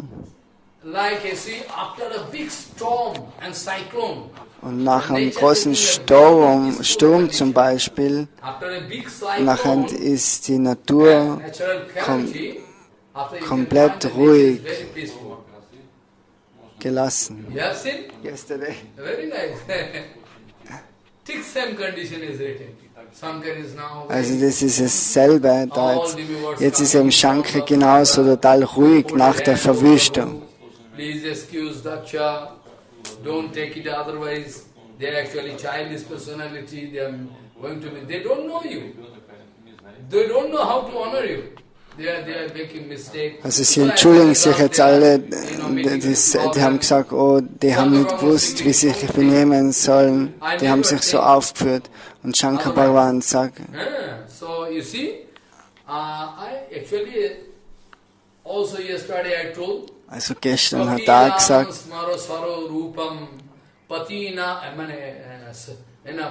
Actually, Kakilanam Sarurupam and what I told? And Narinam Patibratam Vidya Rupam Kurupanam and Kama Rupam Tapashinam. Kama is a roof, so that you can know the heart of. Shankar Bhagavan is always going to excuse you. Also Shankar Bhagavan ist immer bereit, dir zu vergeben,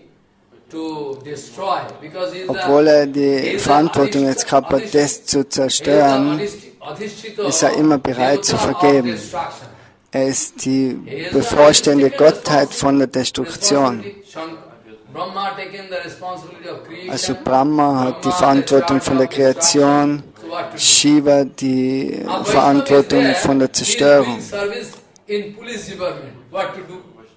He is doing service of Shankar Bhagavan, he is giving water to Shankar, worshipping, Giriraj Maharaj, Nityananda Gaurvadi. After the when he is taking the dress of police, with rifle, everything, he is going to police department, what to do? Hey, what you are doing? But he is Vaishnava, very nice. But he is going to do service, he is going to get money from government. Like that. Shankar is never, you cannot find any problem with Shankar. Also Shankar hat niemals ein Problem. Das Vaishnava Yadam Shambhu.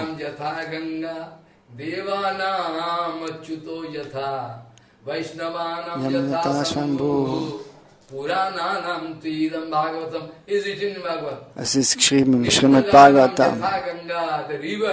So wie der Fluss, River, du kannst die Ganga mit kaum Fluss vergleichen. Und derjenige, der was nie gestört ist und niemand kann seinen Thron annehmen, das ist Achyuta. Und Vaishnava Yatam Shambhu. Das ist der höchste Vaishnava. What to do? This way, you see, Shankar, every day, all demigods, they are requesting, please excuse, you arrange the situation in such a way, so that the ultimate yagya can be completed. Half yagya is not good. Also jetzt bitte organisiert, dass das Yagya richtig ausgeführt werden kann weiterhin, weil es ist in der Mitte unterbrochen worden. So bitte führt es jetzt weiter. Sonst ist es nicht günstig. Und Shankara sagt, okay, lass uns gehen.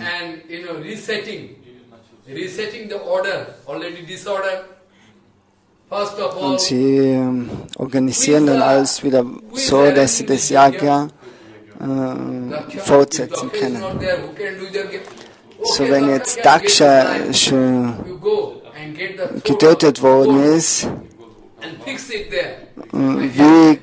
wie kann er dann das Yagya weitermachen?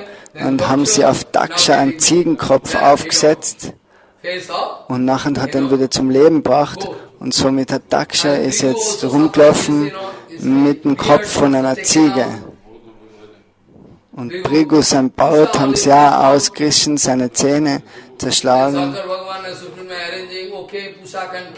Und jetzt hat Shankar wieder organisiert, dass er eben jetzt, weil er kann ja keine harten Sachen nehmen, dass er eben Kuchen oder solche weichen Dinge sein ganzes Leben zum Essen kriegt.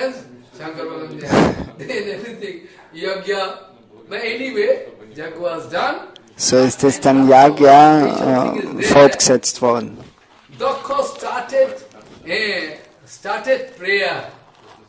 Also Daksha hat Gebete.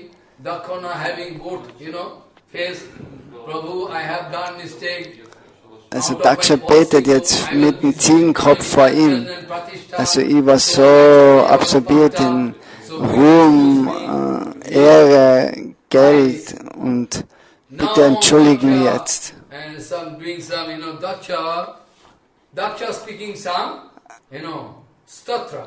Also Daksha betet jetzt.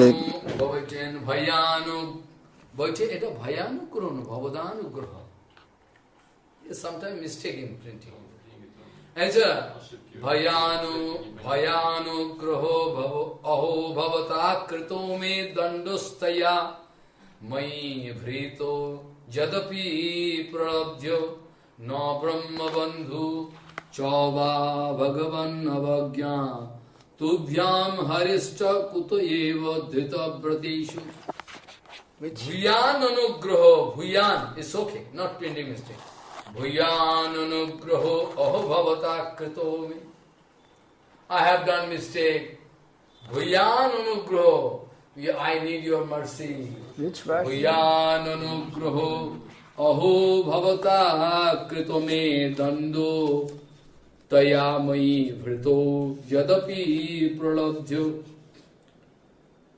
no brahma bandhushu Shava Bhagavan Avagya Tubhyam Harishcha Kuta Eva Dhita Pratishu. What to do? Though I was, doing brata, but still I ignore you. Also ich habe die ignoriert, sagt jetzt Daksha. Deswegen ist es von dir richtig gewesen, dass du mich bestraft hast. Weil jetzt ist mein falsches Ego beseitigt worden durch das.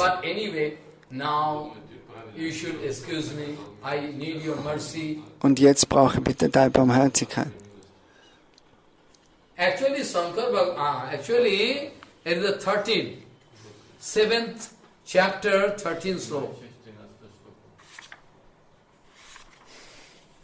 Now actually point is that those who are writing commentary, Tikakar, Vishwana Chakravarti, they are writing, look, this Daksha doing stotra, begging for pardon, but inside the heart, also wie schon der Chakravarti Daksha im Kommentar hat, dass Daksha, der macht Gebete, aber in seinem Herz hat er ein Problem.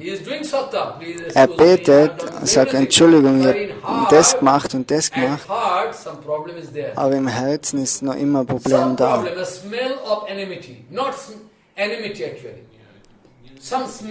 Weil ein gewisser Hauch noch von Feindlichkeit da ist. Und somit ist er gebunden worden, wieder einmal Geburt zu nehmen, weil seine Offense nicht wirklich fertig war. Und so hat er jetzt Geburt nehmen müssen, nochmal als Prachet Daksha. Der erste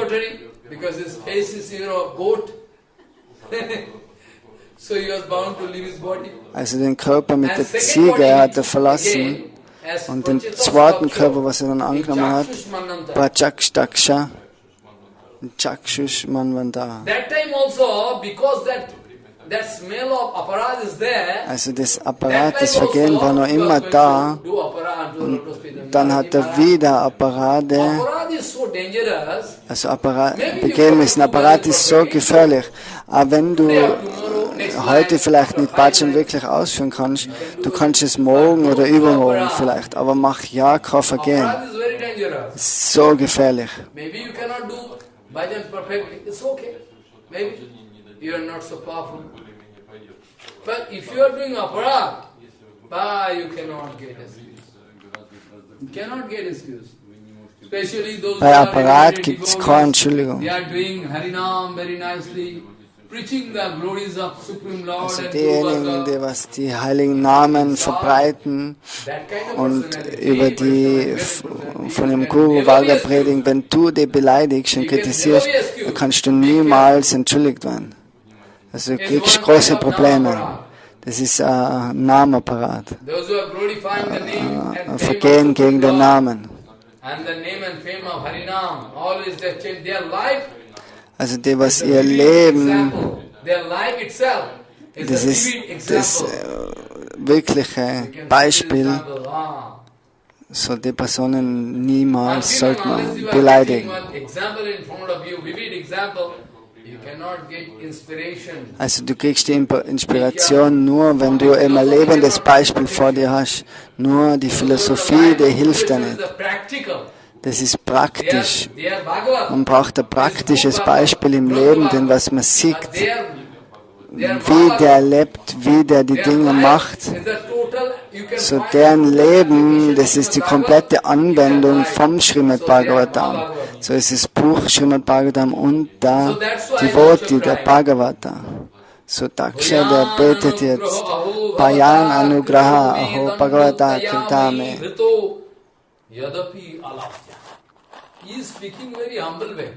Also er spricht ganz demütig, aber ein Hauch von Vergehen ist in seinem Herzen. Und deswegen hat er wieder Geburt nehmen müssen als Prachetas Daksha. Und das wird dann diskutiert, wenn die richtige Zeit kommt. Es kommt später im Srimad Bhagavatam. Now we come, in 8th chapter, there Sanakadayu Maitro Vacho Das ist im 8. Kapitel. Ribur Hamso Orunirjati Naite Grihana Brahma Sutahi Avasan Urdhoretasa. Maitro speaking, hey Venu, 4.8.1. Yat Chatusan Sanakadyaha. Sanakadyaha, I mean, Shaunakadya. Sananda, Sanatan, Sanat Kumar, they all Sananda, Sanatan, Sanat Kumar, die Chatustan. Chatussan, Narad, Ribhu, Hamso, Aruni, Oyoti, those were the son of, Brahma. They took decision not to go enter into family life. Also die haben die Entscheidung getroffen, nicht ins Haushalterleben einzutreten. So die sind von Kind, von Geburt an Brahmacharis.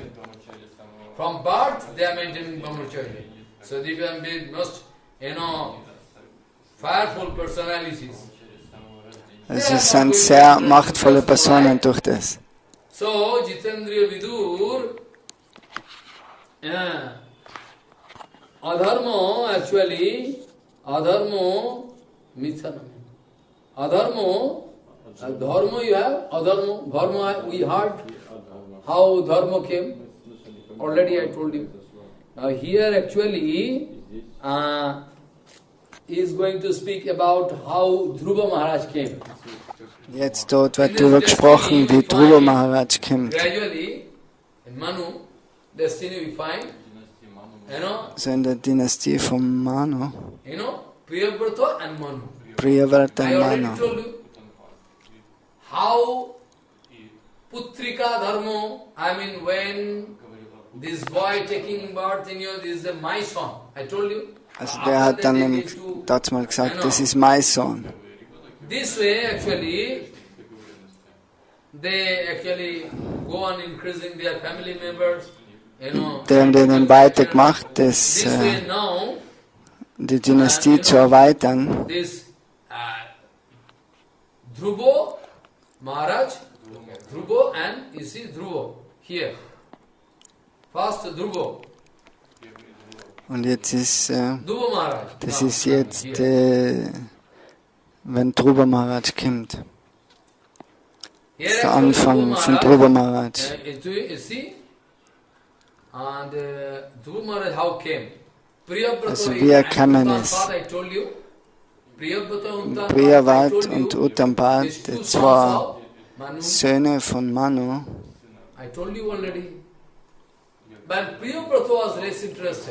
Also Priyavrata, der war nicht interessiert, ins Familienleben einzugehen.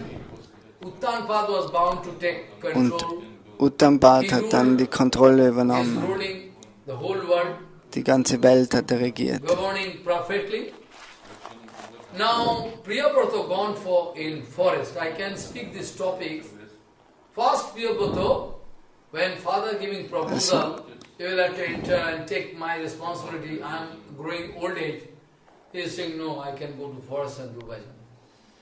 I can discuss this topic in fifth canto. Also das kommt dann im 5. Kanto, das Thema. Und jetzt sprechen wir zuerst über Uttampat, Priyavrata und Uttampat. Now he is, taking charge, is, ruling the whole world. Also er regiert die ganze Welt. Uttampat, got married with Suniti and Surichi. Und Uttampat ist verheiratet worden mit Suniti und Suruchi. Actually, Uttampat, Suruchi. Sometimes it happens so. Those who are in illusion. Also manchmal King Uttampat having two wives, but still is having deep relationship, love and care with der König Uttam, der hat eben zwei Beziehungen mit den zwei Frauen, aber er hat mehr Beziehungen mit Suruchi und nicht mit Suniti. Er ignoriert sie, die anderen. Also er hat große Anziehung für Suruchi, aber nicht für Suniti. So, sie hat da fast schon außerhalb von dem Königreich leben müssen, obwohl sie seine Frau war. Also sie war nicht im Königspalast, es war nur die Suruchi.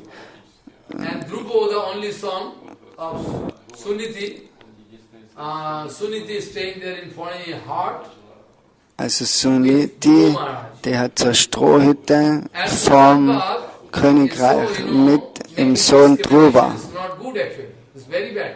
Also Uttampat, der diskriminiert zwischen den zwei Frauen, aber eben, er hat eine materielle Anziehung zu Suruchi, deswegen handelt er so. Und Suruchi ist im Palast gewesen mit ihrem Sohn Uttam. Uttam ist der Name vom Sohn. Und eines Tages ist Uttampat im Thron gesessen und hat dann seinen Sohn Uttam auf den Schoß genommen und hat ihn gestreichelt und geküsst. Und Druva genauso hat es jetzt gesehen und er wollte ihm auch so behandelt werden jetzt von seinem Vater und versucht jetzt raufzuklettern zu seinem Vater auf dem Thron. Und Vater nimmt ihn, er wollte ihn auch auf den Schoß nehmen, aber er war es, damit der Uttampat war es, damit ihm die Suruchi das sicher nicht gut heißt, dass eben jetzt der Druva die gleiche Position kriegt wie Uttama, dass er auf dem Schoß sitzen kann. Und sagt sie eben, die Suruchi jetzt, die andere Frau, dass du sollst runtergehen von seinem Schoß. Du musst in einem anderen Leben von mir geboren werden, nachher kannst du auf seinen Schoß gehen. Also du musst, und sie sagt, geh und verehr die höchste Persönlichkeit. Nachher kannst du so eine Position erreichen. Und Druva war jetzt ganz traurig, weil er ist ein Kind und er hat jetzt er ist jetzt nicht von seinem Vater angenommen worden, also er hat die Liebe von seinem Vater nicht gekriegt.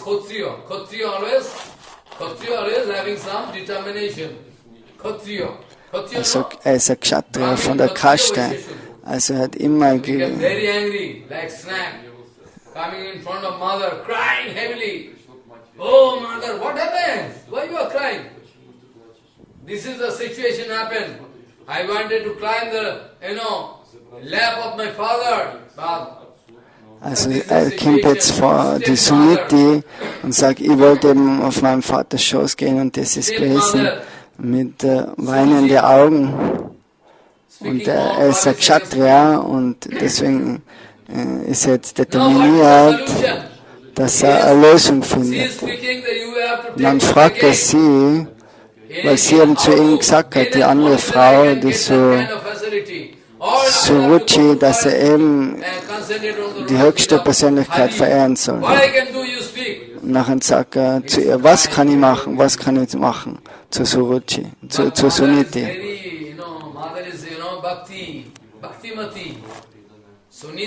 Und Suniti, sie hat ein gutes Herz und sie hat viel Bhakti in ihrem Herzen. Und sie spricht zu ihm, oh, wein nicht, mein Sohn, das ist das Schicksal von uns.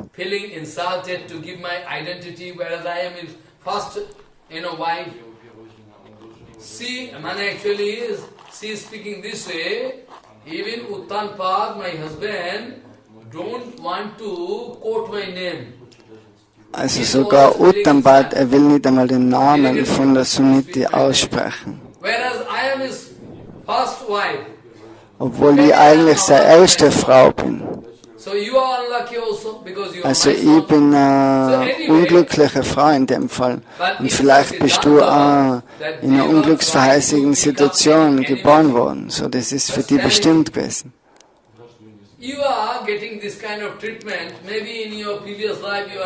Also vielleicht hast du in deinem letzten Leben was gemacht, das jetzt auf dich so zukommt.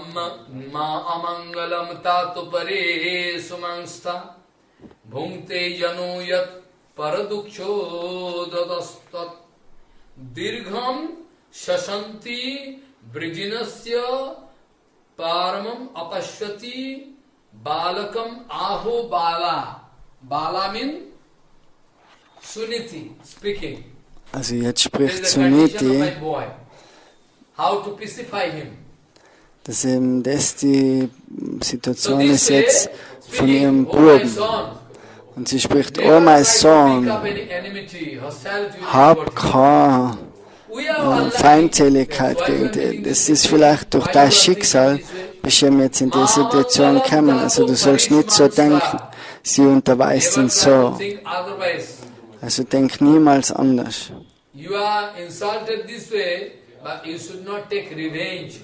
Also du bist beleidigt worden, aber du solltest nicht in Revenge gehen.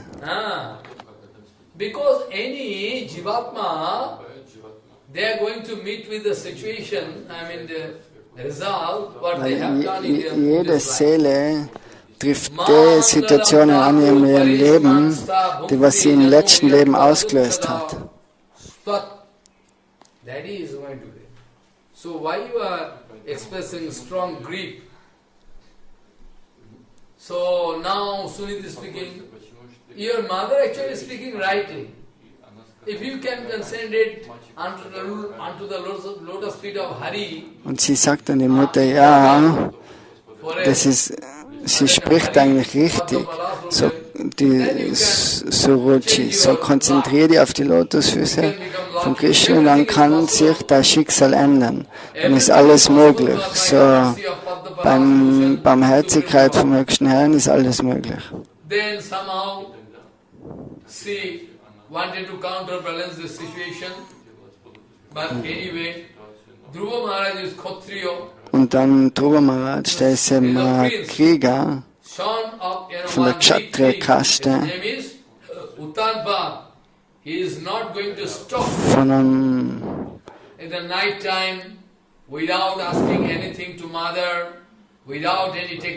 also er geht einfach ohne, dass er in der Nacht verschwindet einfach. Es gibt nicht mehr Bescheid der Mutter, weil jetzt hat sie ihm ja gesagt, was er tun soll. Und nachher verschwindet er jetzt in der Nacht, der Pur, der Druva Maharaj. Und macht sich auf den Weg in den Wald, nach Madhuvan. You know Madhuvan? In Mathura?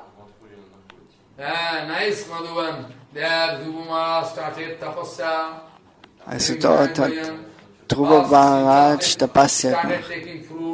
Also er hat angefangen nur Früchte zu essen, dann hat er das aber aufgegeben, nachher hat er nur mal trockene Blätter gegessen, nachher hat er sich später nur mal von Wasser erhalten.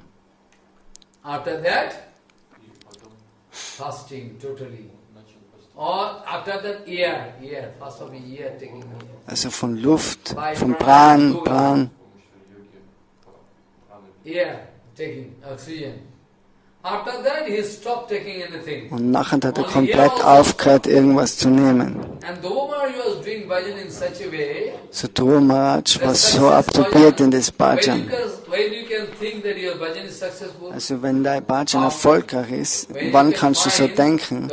Wenn as if you are there in whole world.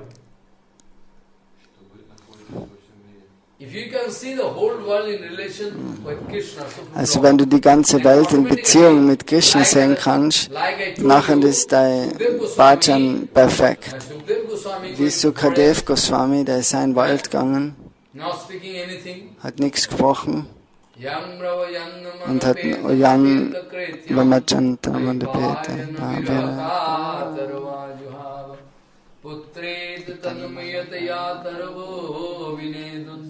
Tvam sarva bhuta hridayam munimanutasmi.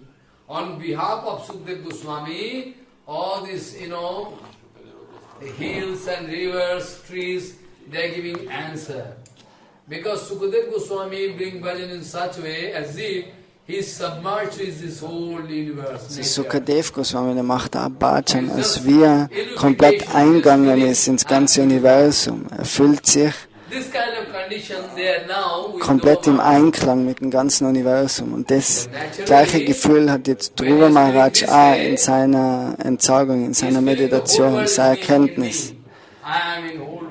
So, die ganze Welt ist in ihm und er ist in der ganzen Welt. First of all, actually Naraji Maharaj came, because when he started bhajan, Supreme Lord speaking, "Oh Narad, you must go in front of him, because until and unless he is getting Gurudev, he cannot start actual bhajan. So better you go and help that strong boy." Naraji Maharaj coming. So, auf die Art und Weise kommt nachher Narad, weil er kann nicht weiterkommen ohne Guru im spirituellen Leben. Guru ist ein wichtiger, am meisten wichtig. Und dann erscheint jetzt Narad und sagt zu ihm, er will ihn zuerst einmal testen und sagt, du bist so ein kleiner Bub, du kommst jetzt in den Wald, da sind viele wilde Tiere, Schlangen und so weiter. Also die können die auffressen. Du bist ein Kind. So, okay, du bist jetzt vielleicht beleidigt worden von deiner Stiefmutter, aber du sollst das nicht so ernst nehmen. So geh wieder zurück in dein Königreich. Du hast jetzt noch nicht die Zeit, um in den Wald zu gehen. Und der kleine Bauer hat in seiner Stimmung vom Kshatriya gesagt, na, ich gehe nicht zurück.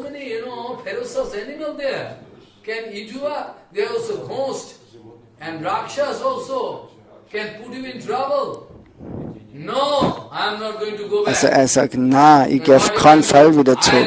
Ich will die Padma-Lochan, die höchste Persönlichkeit mit ihrer Lotusaugen sehen.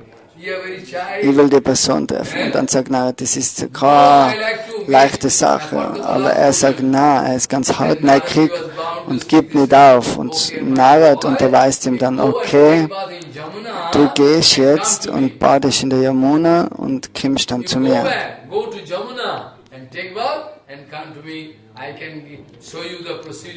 Und nachher zeige ich dir den Weg, wie du dein Bhajan anfangen kannst, um die höchste Persönlichkeit zu erreichen. Druva ist dann gegangen und hat Bad genommen. Und der kleine Bauer, Narada hat ihm jetzt das Mantra gegeben. Om Namo Bhagavate Vasudevaya. Also das Mantra hat er von ihm gekriegt. mantrena anena devasya kuryat dabbamaihim buddha saparyam vividhoir dabbvair desakalo vibhagavid. All those who are knowing time and those who have their concession of time and space, patro, kal, stan kal patro, if they have the knowledge proper, they are always worshipping this Vasudev. So better with this mantra I'm So speaking. geh mit dem Mantra und fang jetzt an bei Bhajan. Druva Maharaj sitting, Und Druva Maharaj make one asana, hat jetzt Asana hergerichtet und hat sich hingesetzt und hat Om Namo Bhagavate Vasudevaya. Om Bhagavate Vasudevaya. Hat es durchgehend chantet jetzt das Mantra. After some time, Dhruva Maharaj speaking, oh Gurudev, Nach einer gewissen Zeit spricht Guru Maharaj, oh Dhruva Maharaj, oh Gurudev, Gurudev. I want to know the total Also, picture. dann sagt, okay, du hast mir das Mantra gegeben, aber ich will das komplette Mantra and mantra Bild devata, vom Höchsten all the Herrn, same so idea. Mantra und Mantra Devata. So I want to get how looks like my Ishtadevata. So, beschreib mal, wie meine Ishtadev ausschaut. Und dann sagt er, okay, du meditierst über die Form, dass er im Ajahn Lambita Bhajau, also Vorhände Oh, nice. You und can find Kaustuba Mani ein Kostuba-Juwel finde ich auf seiner Brust and garland. mit der wunderbaren Girlande Oh, really? und es ist komplett anziehende Bless Form. me, I can start my bhajan. Okay, Then Gurudev, das you know, nimmt er an und nachher startet er seine now Meditation. Gurudev, Naraji Maharaj gone. Und Narada Muni, der geht He is jetzt. now enjoying full Guru Kripa. Und jetzt hat er die Barmherzigkeit vom Guru. Wenn der da ist, dann hat er keine Angst. Huh? Und durch das startet er jetzt sein Ziel, gleich sein Bhajan. Has started doing bhajan. Evam kaina manasa vachasa cha manogatam paricharjamano bhagavan bhaktimat paricharjaya. This way he started doing bhajan, very nice, serving the Supreme Lord. Viviktos chendriyo rato bhakti yogena bhuyasa tvam nirantara bhavena bhajeta adhya vimuktai. Then started bhajan doing vivikta. Yes, he is now free from all any kind of material desire, all sense of Ist er komplett frei worden von allem everything is coming out materiellen successful. Einfluss und er ist erfolgreich. And doing bhajan so strongly in the Ashwini Pranyan says. Tatra visikto prayatostomo tam upasyo vibhavarim samahito Pajachara-drisha-deshena purusham tatra visikto prayatostvam upeshyo vibhavarim samahitaha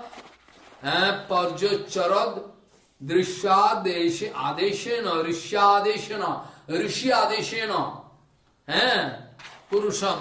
He started doing bhajan, almost fasting. Tiratre vajan tiratrante kopitho badaro Badrifal. After 3 days taking Also Badrifal, nach 3 Tagen hat er spezielle Fruchtlämmer zu sich genommen. Masam ninni archanam harim. First month gone. Also der erste Monat ist so verstrichen. Und alle 3 Nächte hat er Badrifal, also die Badri-Frucht gegessen, um seinen Körper zu erhalten.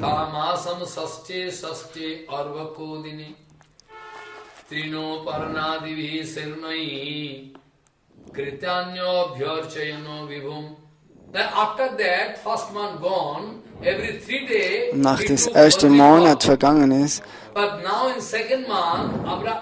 im zweiten Monat hat er nur mehr alle 6 Tage trockene Blätter zu sich genommen. Third month, Titiyanchanayano masam navame ahani. And third month, every 9 days, Und im dritten Monat hat er nur mehr Wasser getrunken, nichts anderes zu sich genommen. Und so ist das vierte Monat vergangen.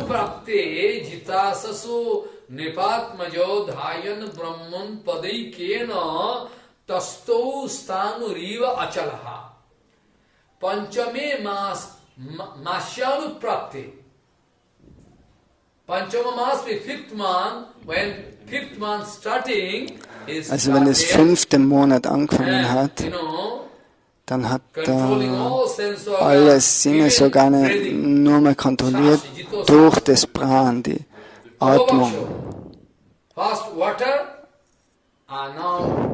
Also jetzt hat er sogar das Wasser aufgegeben. Er lebt nur mehr von der Luft, Vayu.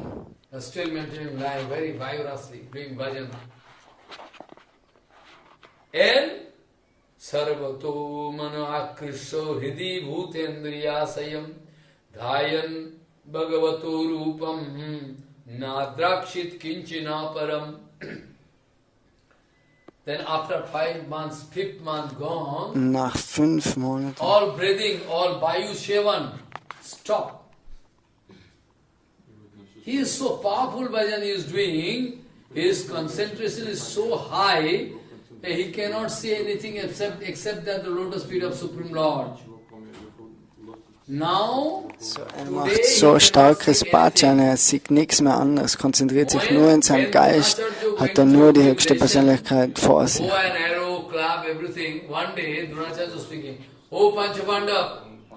Eines Tages hat Dronacharya zu den Pandavas gesagt,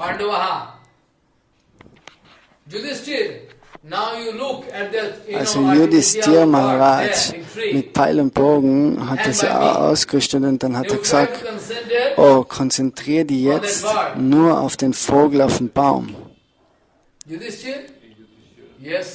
Und Yudhishthira, was siehst du? Also was siehst du? Was hast du vor dir? Dann sagt er eben, oh, ich sehe den Vogel und den Baum und die Leute, was da rum sind. Hat er gesagt, okay, du bist nutzlos. Und ruft den nächsten Beam, oh, nimm da jetzt das Ziel vor dir. Und dann sagt er, oh, ich kann sehen, aber manchmal ist mein Geist gestört. Und dann sagt jetzt Arjun und du versuchst dich jetzt zu konzentrieren auf den Vogel. Und dann sagt er, okay, du hast jetzt nur den Vogel im Visier und du schaust nur auf das Gesicht vom Vogel und er macht es und er ist erfolgreich und dann fragt er, siehst du nichts anderes? Okay, jetzt konzentriere dich auf das Auge von dem Vogel. Und nachher versucht er das und dann sieht er das. Okay, success? Yes, now throw. Now throw. Then that arrow going and, touching the eyeball of that. Und somit schießt er dann genau in das rechte Auge von dem Vogel. So das Beispiel ist jetzt geben, damit man eben wirklich zielgerecht im spirituellen Leben sein muss. Also sein Geist vom Druva Maharaj, der ist so konzentriert, der sieht nichts anderes jetzt als wie seine höchste Persönlichkeit vor sich in seiner Meditation. Vorhände, wunderbare Erscheinung. Und jetzt kommt der 6. Monat.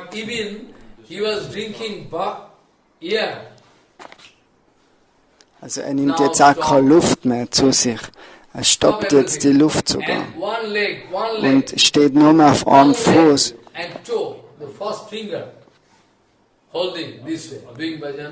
Also im Brikshasana, auf dem Zehen, auf einem Fuß steht er jetzt nur mehr da und konzentriert sich auf die höchste Persönlichkeit.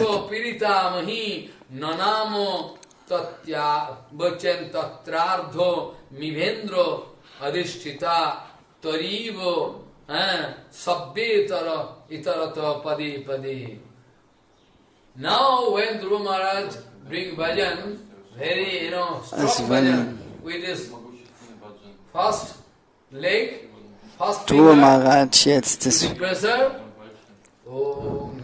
Bhajan macht, er steht jetzt auf einem Fuß und chantet das Mantra und konzentriert sich auf den höchsten Herrn.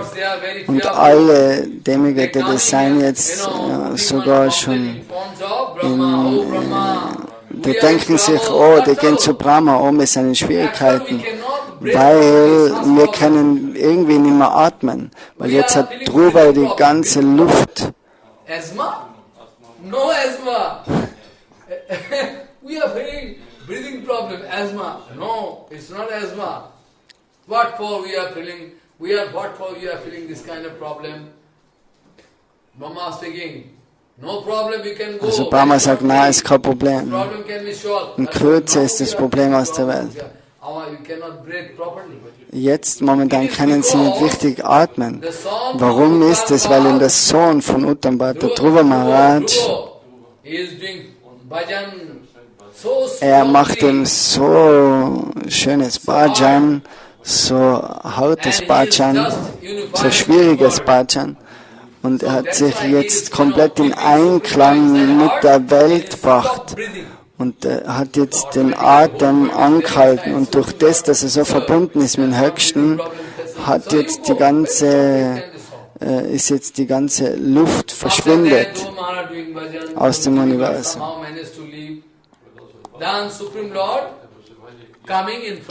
Und jetzt erscheint schlussendlich die höchste Persönlichkeit persönlich vor ihm, von Druva Maharaj. Also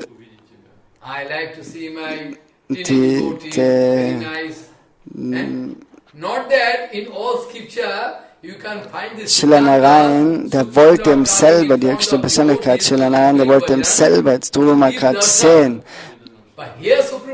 Normal eben.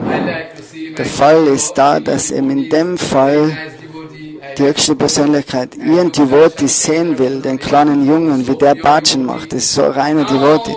Normalerweise ist es umgekehrt. Wir wollen die höchste Persönlichkeit sehen. Aber in dem Fall wollte jetzt die höchste Person ihn sehen. So, Druva Maharaj ist jetzt absorbiert in seiner Meditation. Und er hat die Augen zu, er sieht nicht, dass jetzt wirklich die höchste Person äußerlich vor ihm steht. So, nachher hat sich der Höchste Herr gedacht, okay, jetzt verschwinde ich aus seinem Herzen. Und dann hat er jetzt nicht mehr die höchste Persönlichkeit im Herzen gefunden. Und jetzt macht er die Augen auf, weil er sucht, wo ist sie, zuerst innen, dann außen, und dann sieht er wirklich jetzt vor ihm, dass er vor ihm steht.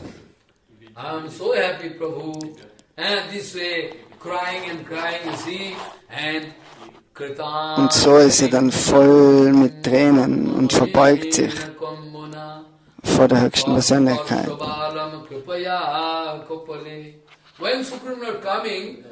Dhruva is so, small boy. He cannot speak anything. What to speak? Also Druva Maharaj, dem ist es nicht möglich, eben weil er so jung noch ist, zu sprechen. Er möchte gern Gebete sprechen, aber es hat eben noch nicht gelernt, wie man betet oder wie man das macht. Aber er hat den Wunsch mit Gitanjali, dass er mit gefalteten Händen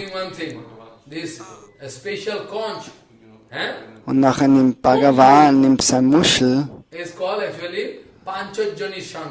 die nennt sich Panchajashinanka. Das ist eine spezielle Muschel, das ist das Symbol vom Wissen, vom vollen Wissen. Das ist das Traka Srila Narayana in seine 4 Hände in einer Hand, die Muschel. Und mit der Muschel berührt er jetzt seine Wange.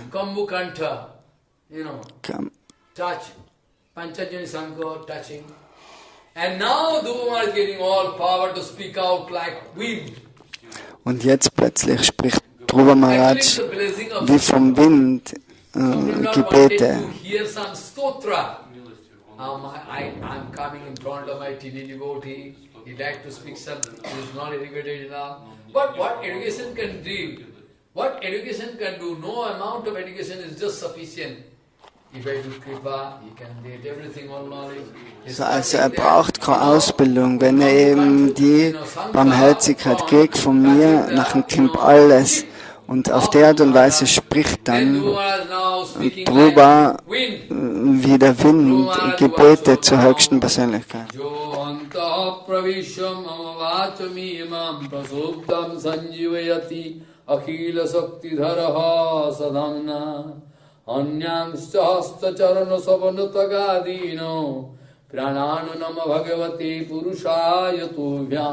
Very, very nice. You'd like. You try to hear very concentration, with full concentration. 9th chapter, 6th, sloka. Try to hear very minutely. Yo antah pravishya mama vachami imam prasuptam sanjivayati akhilo shakti dharaha sadhamana anyang sahasta charana savanatagadino Prananama Bhagavati Purushaya Tubhyam. This is, oh Supreme Lord, whenever you enter into my body and mind, fully take control over my sense organ. Also jetzt gebetet er, wenn du in mir eindringst, wenn du, ich wollte was sprechen für lange Zeit, aber ich habe nicht sprechen können, aber wo du mir Barmherzigkeit gegeben hast, nachher hat sich alles bewegt. Ich war wie ein toter Körper, aber ich habe Leben von dir bekommen. Du hast mit der Muschel meine Wange berührt und nachher bin ich aus meiner schlafenden Situation aufgewacht. Das Leben ist zurückgegangen. Also die ganze Energie ist von dir gekommen.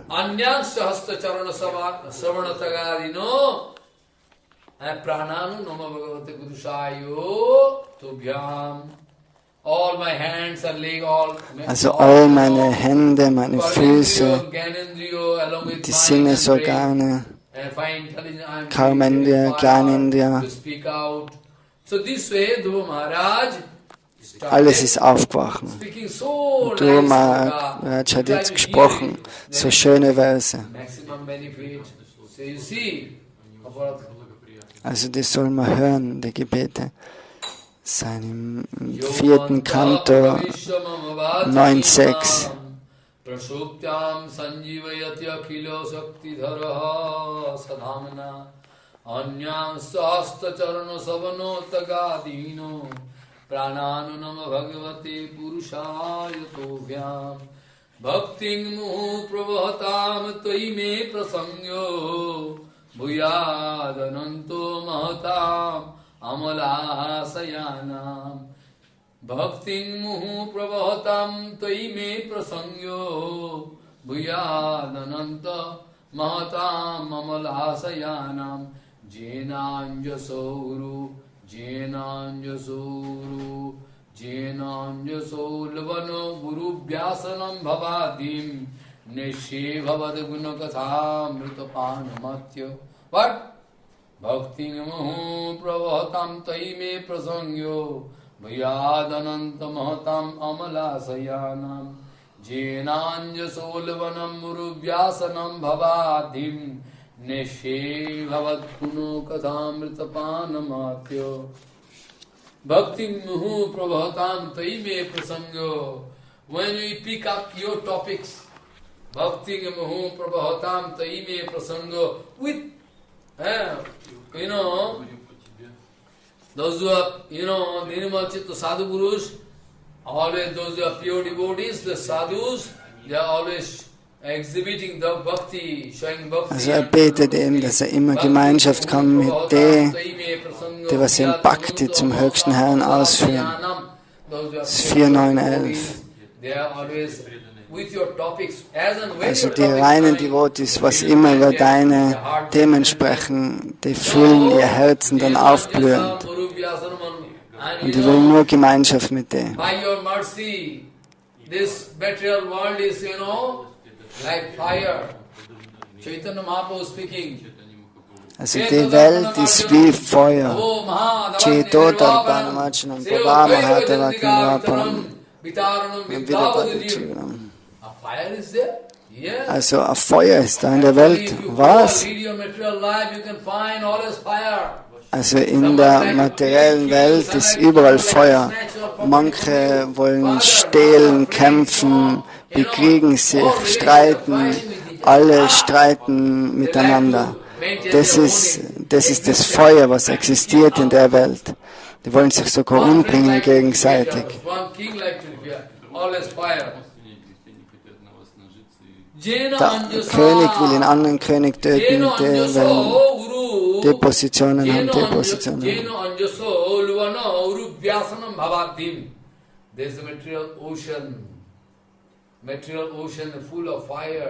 Also es ist ein materieller Ozean voll mit Feuer.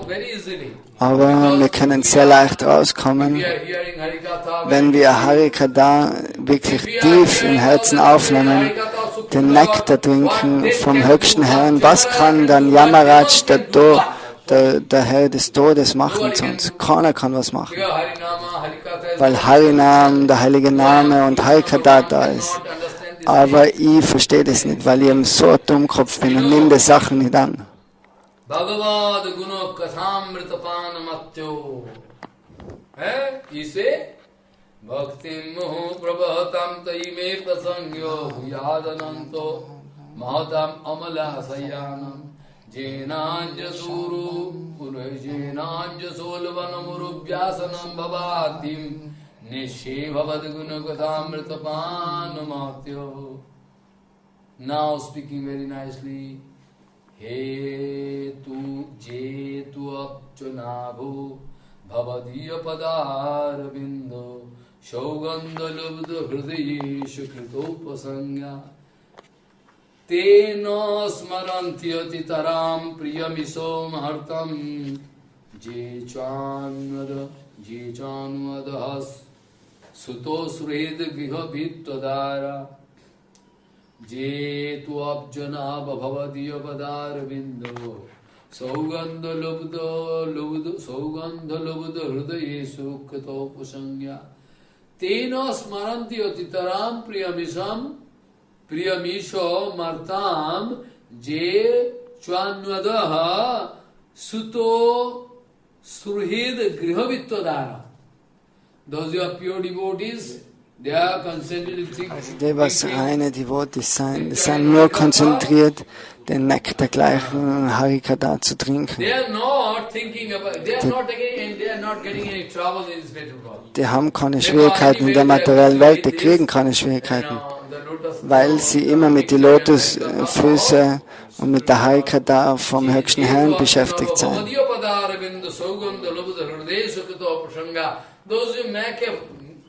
Those who are making a nice relationship with you, your lotus feet. Diejenigen, die was eine Beziehung mit dir haben, mit dem höchsten Herrn, die fühlen, dass nichts verloren ist. Aber wenn ihr ganzes Geld geht, wenn ihr ganze Familie sie verlasst, sie fühlen sich trotzdem niemals verlassen. Wie dann die Bhikshu im 10. Kanto. Vor dem ist auch alles, hat sich gelöst, das ganze Land, das Geld, alles ist weg gewesen. Und jetzt hat er Sannyas angenommen. Und er hat sich auch gedacht, das ist die Barmherzigkeit vom Herrn, dass ich jetzt in so einer Situation bin. Und alle mich beleidigen noch dazu. Also das kann er dann durchsprechen im 10. Kanto.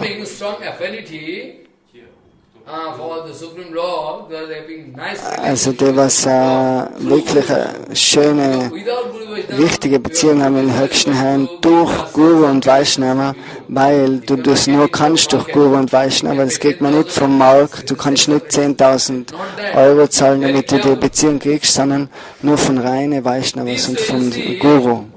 Da kriegst du die Beziehung zum höchsten Herrn, der kann dir das ermöglichen. Druva Maharaj, speaking nice sloka, you see. Also Druva Maharaj spricht jetzt all die wunderschönen Gebete, so viele Gebete. And after that you see, the Supreme Lord, Supreme Lord, actually in front of Supreme Lord is speaking Druva Maharaj speaking, oh Prabhu, actually I don't want anything. Don't want anything. Er sagt zum höchsten Herrn, jetzt wo er ihn gesehen hat, er ist eigentlich mit dem Gedanken gekommen, dass er irgendwas wollte, so Position wie sein Bruder Uttam oder ein größeres Königreich wie sein Vater, aber jetzt sagt er, na, ich will das alles nicht mehr, ich will nur mehr deine Lotusfüße sehen. Sthana vikamam tapasustito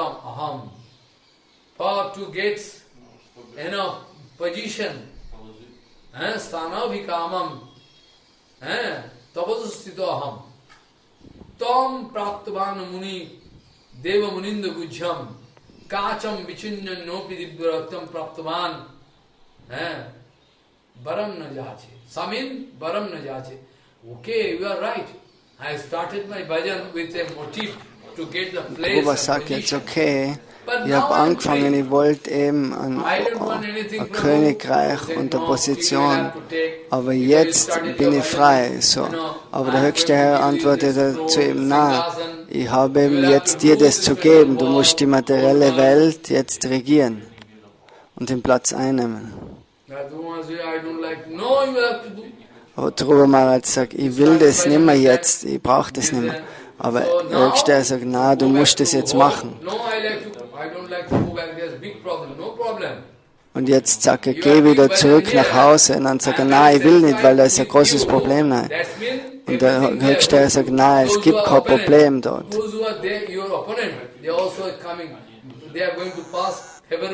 Also diejenigen, die was jetzt früher gegen die waren, die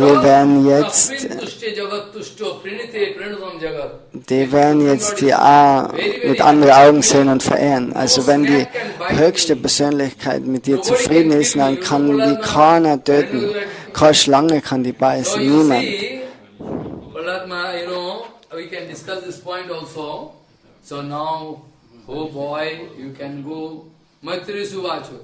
No vai mukundasya padar bindayu rajo jusastato bhavadrisho janaha vanchanti taddasyamrite artho matmano jadrichaya labdamanahu samriddayu.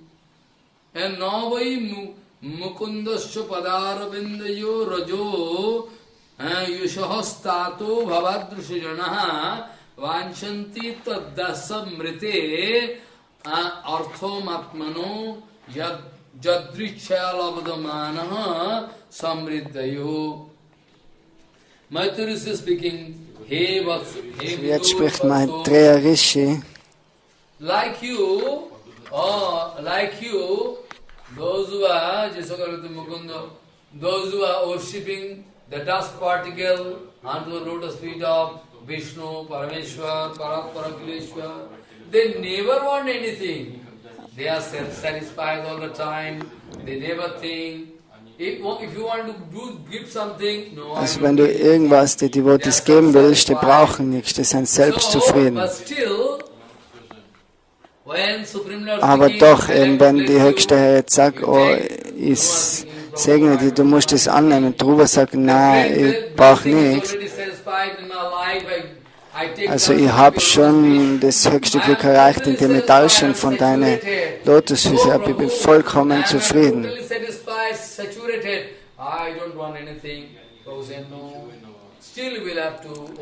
Aber er sagt, du musst zurückgehen, du musst jetzt die Verantwortung nehmen als König. Er sagt, ja, der Vater ist ja da. Und dann sagt der Höchste, na, er lebt nicht mehr lang. Und der Bruder Uttam, der verlässt auch den Körper bald. So, du musst das Königreich übernehmen. Und der Mutter verliert einen Körper. Also grünes Signal, du musst gehen und das Königreich übernehmen und regieren. Und jetzt kommt Druva Maharaj zurück ins Königreich. Und Uttam, der Vater, kriegt jetzt die Information von Narad, oh, jetzt kommt der Sohn wieder zurück. Und dann kommt er mit Girlanden und Blumen und Brahmanas und alle chanten sie Mantras und Hymnen und singen und willkommen, sie heißen ihn willkommen. Also Uttanpad, der rennt dann sogar auf seinen Sohn zu und umarmt ihn, sein Sohn. Also jetzt kommen sie wieder zurück ins Königreich. Er.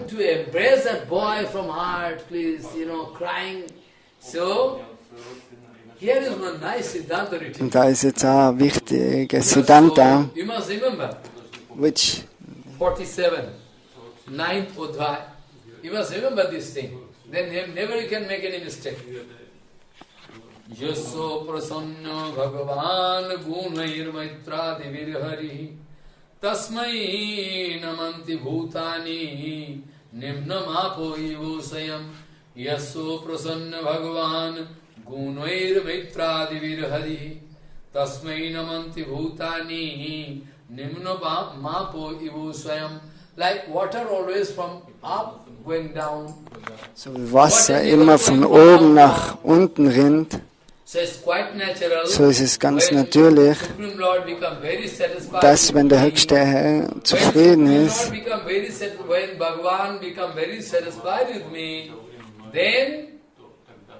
then what happens? All Jivatma there in material planet, they cannot go against me. Even they are going against me. Nachher kann keiner gegen die gehen im Universum. Tasmai namanti bhutani nimnama puyivosayam. Like water source, from water source water coming up to down, not from down to up. So you can get this, all Jivatma can stroke their head. They can. Those who are enjoying the full keep of Supreme Lord. Für die, was die volle Barmherzigkeit vom Herrn haben, die kann die ganze Welt verehren. So wie die Dämonen und Dakshas sind mich nicht interessiert. Die werden auf alle Fälle Probleme antreffen, aber die ganze Welt wird sich verbeugen vor die Devotis, sogar Maya Devi. Alle Halbgötter, alle, die werden sehr demütig mit dem Devoti, mit dem großen Devoti. Now Druva Maharaj coming back, taking control over this kingdom, ruling this whole world. Now Druva Maharaj was someday, Druva Maharaj was informed, Druva Maharaj was informed, oh king, then father,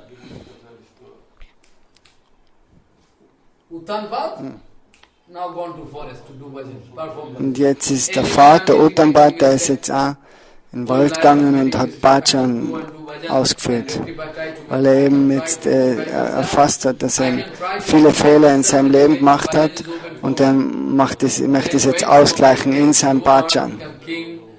Und er macht seinen Sohn Druva Maharaj jetzt zum König. Und Druva Maharaj regiert jetzt.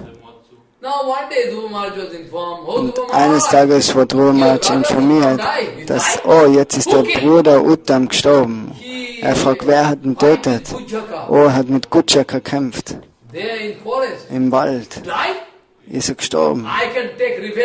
Ich werde jetzt Rache sagen. Wer tötet meinen Bruder? Und kommt er mit vollen Truppen in den Wald und fragt, wo ist jetzt der Töter von meinem Bruder? Wo ist er? Und Druva Maharaj hat jetzt Gujaka, mit dem hat er jetzt gekämpft und Druva Maharaj ist so machtvoll und er tötet ihn. Nein, er tötet nicht.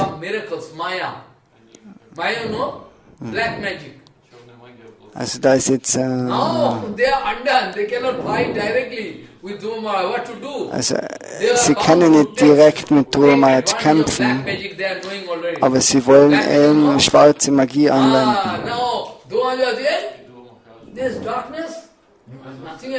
Und sie sehen dann auf einmal nur mehr Dunkelheit und auf einmal Blut kommt vom Himmel und als nur Köpfe, abgeschlagene Köpfe fallen vom Himmel. Dann kann er sich erinnern, dass du sollst, erinnere dich an Narayan. Und da gibt es einen Narayan Astra, das ist eine Waffe, schießt die ab. Und dann hat er die abgeschossen und dann ist die ganze schwarze Magie verschwunden vorne. So Druva Maharaj hat jetzt so es aus der Welt geschaffen. Und er fragt dann, warum tötest du eben Tausende von Dujakas? Und er sagt, die haben meinen Bruder getötet. Er sagt dann, du bist ja großer Devotee, warum denkst du so auf die Art und Weise? Der Punkt ist der, niemand kann töten. Das ist die Arrangierung vom höchsten Herrn. Also kein Gujaka hat dein Bruder getötet. Das war nicht der Fall. Denk nicht auf die Art und Weise.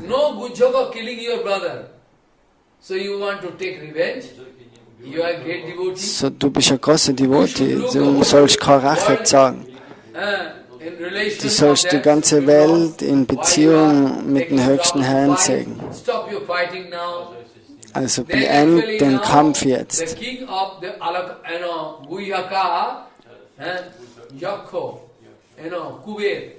Also der König von dem Volk,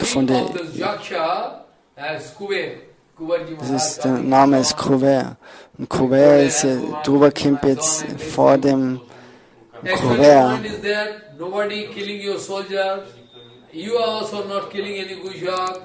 Also der Punkt ist der, du hast keine Gujas getötet und keine Gujakas haben deinen Bruder getötet. Das ist alles die Arrangierung vom höchsten Herrn. Denk nicht auf andere Art und Weise. Gib ihnen Pardon, ich will die segnen, ich gebe dir Segnung. Also ich sage, ich will die konstante Erinnerung an den höchsten Herrn, ich will nie vergessen, die Segnung will ich haben. Okay, segne die, das kannst du kriegen. Also von heute an kriegst du mehr und mehr. Attraktion, also. You see, this way, all mutual understanding done, and Druva Maharaj come back here. After that, Druva Maharaj wanted for a long time, maybe 60,000 years, Druva Maharaj ruling. After that, Druva Maharaj wanted to give the responsibility to his son Utkal. Utkal, you see, wanted to give the responsibility to Utkal. Druva wollte dann die Verantwortung zum Utkal geben. Und in der Dynastie vom Utkal, am Ende, also wir können nicht mehr jetzt ins Detail gehen, ist schon zu spät. So, Druva Maharajs Sohn ist Utkal. Andere Söhne sind auch da. Also so ist es gekommen, Sohn für Sohn. Und dann kommt auch ganzer 850. 850. Actually, now they're getting this, what is it? Angoraj. Also jetzt kommt ein ganzer hoher König, ganzer religiöser. Also da gibt es so viele Generationen jetzt, das kann man jetzt nicht sprechen alles.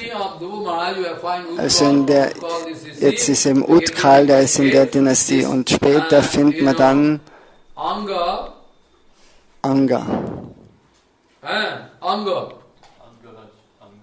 Anga Maharaj is very powerful king. He wanted to do bhajan also. Wollte mal Bhajan machen, big problem happens. aber ein großes Problem ist eintreten. Because Anga Maharaj having no children. Anga Maharaj hat keine Kinder gehabt.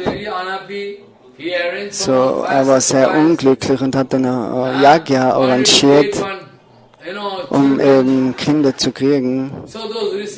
So die Rishis und Munis, die haben ihm dabei geholfen und schlussendlich haben sie ihm eine Medizin geben. Also, und sie haben zu ihm gesagt, gib die Medizin deiner ersten Frau und nachher wird deine erste Frau schwanger werden. Und nachdem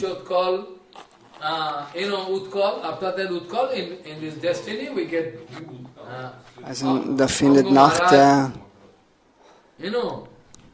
das Anga Maharaj. Anga Maharaj now, his son was, so powerful. So Anga Maharaj hat einen machtvollen Sohn gehabt, aber es war wie ein Hooligan. Es war It's always making problem, all the time. Also macht immer Probleme. Der Sohn von the son of who? Von wem? Son of Anga Maharaj. Anga Maharaj. It's very disturbing element. Also das ist, der macht ihm so viele Probleme. Er kämpft immer und tötet immer. So, und Druva Maharaj sagt ihm, du sollst nicht auf die Art und Weise handeln. Warum lebst du auf so eine Art und Weise? Also ohne irgendwie Regulierungen. Wie kannst du dich so aufführen in deinem Leben?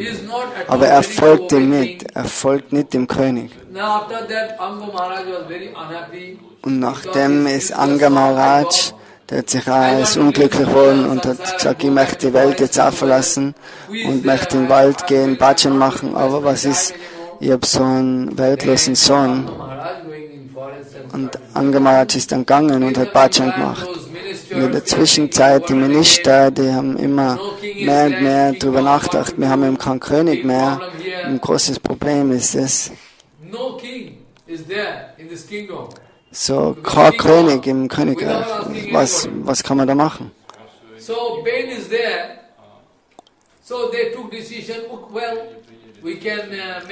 die haben die Entscheidung getroffen, dass wir Venu zum König machen. But Ben anyway is not going to leave his own habit. Same problem happening. Also, aber er hat seine Angewohnheiten hat er nicht aufgegeben. Er macht immer Schwierigkeiten. Er kämpft immer mit allen und fängt mit jedem Streit an und tötet sogar.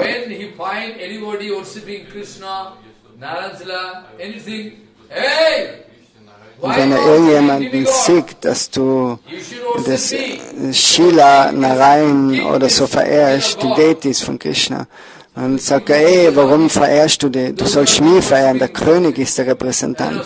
Der steht als die höchste Persönlichkeit, ihr müsst mich verehren. So hat er sich aufgeführt, auf so schändliche Art und Weise. Also wenn er irgendwie eine Information gekriegt hat, über welche die was Krishna verehrt haben oder Narayana, nachher hat er gesagt, okay, wenn ich das rauskriege, dann kann ich sogar kommen und euch töten. Also die sollen den König verehren, so hat er zu ihnen gesprochen. Die sollen nie verehren. So hat der König denkt und nachher fühlen sich auch die Munis und Rishis gestört durch das. So. The kingdom was, without king. So we wanted to make some, solution, but the opposite thing happens. Also, now we think this Venu is making more and more problem. Der Venu, der macht jetzt mehr und mehr Probleme in dem Königreich. Obwohl sie sich dachten, die Probleme werden sich lösen, aber es sind immer mehr gekommen. Und jetzt gehen sie alle zusammen zum Venu Maharaj und sagen zu ihm, oh König, du sollst nicht so handeln, das ist ganz schlecht, das ist Adharma. Also wenn er uns nicht folgt, nachher kann man verfluchen und er kann ihn tot antreffen.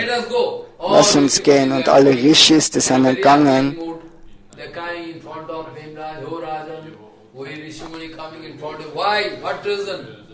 We have one advice to you. Don't try to run this kingdom in this unusual way, illegal way. Also, wie du gibst so viel Schmerz zu anderen. Wir fühlen uns auch Schmerz auf. Und der sagt dann, ihr wollt mir unterweisen. Also wir sind Rishis, wir haben das Recht, dir zu unterweisen. Aber Venu sagt, nein, ich werde nicht euren Ratschlag annehmen, ihr müsst mir folgen. Ihr sollt alle mir untergeordnet sein, ich bin der König. Und die Rishis und Munis sind sehr ärgerlich geworden. Und nachher sagen sie, oh, sie verfluchen ihn dann, oh, du wirst jetzt sterben. Und nachher ist Venu einfach umgefallen, weil sie haben ihm nicht gewusst, die Kraft von den Rishis. So, die haben so eine Macht. Und Venu ist dann verbrannt und gestorben. So Anga. Also jetzt haben sie wieder sich gedacht, oh, wie kann jetzt das Königreich weitergeleitet werden? Und dann hat sie gesagt, die Mutter wenn die Mutter von Angaraj, die hat sich entschieden, den Körper durch ayurvedische Kräuter und Blätter zu schützen. Also 1000 Jahre zurück, da hat es eben auch so eine Möglichkeit gegeben, so Medizin, wo du den Körper schützen kannst für Tausende von Jahren. So der Körper ist dasselbe. So die Mutter hat den toten Körper so geschützt mit der Medizin.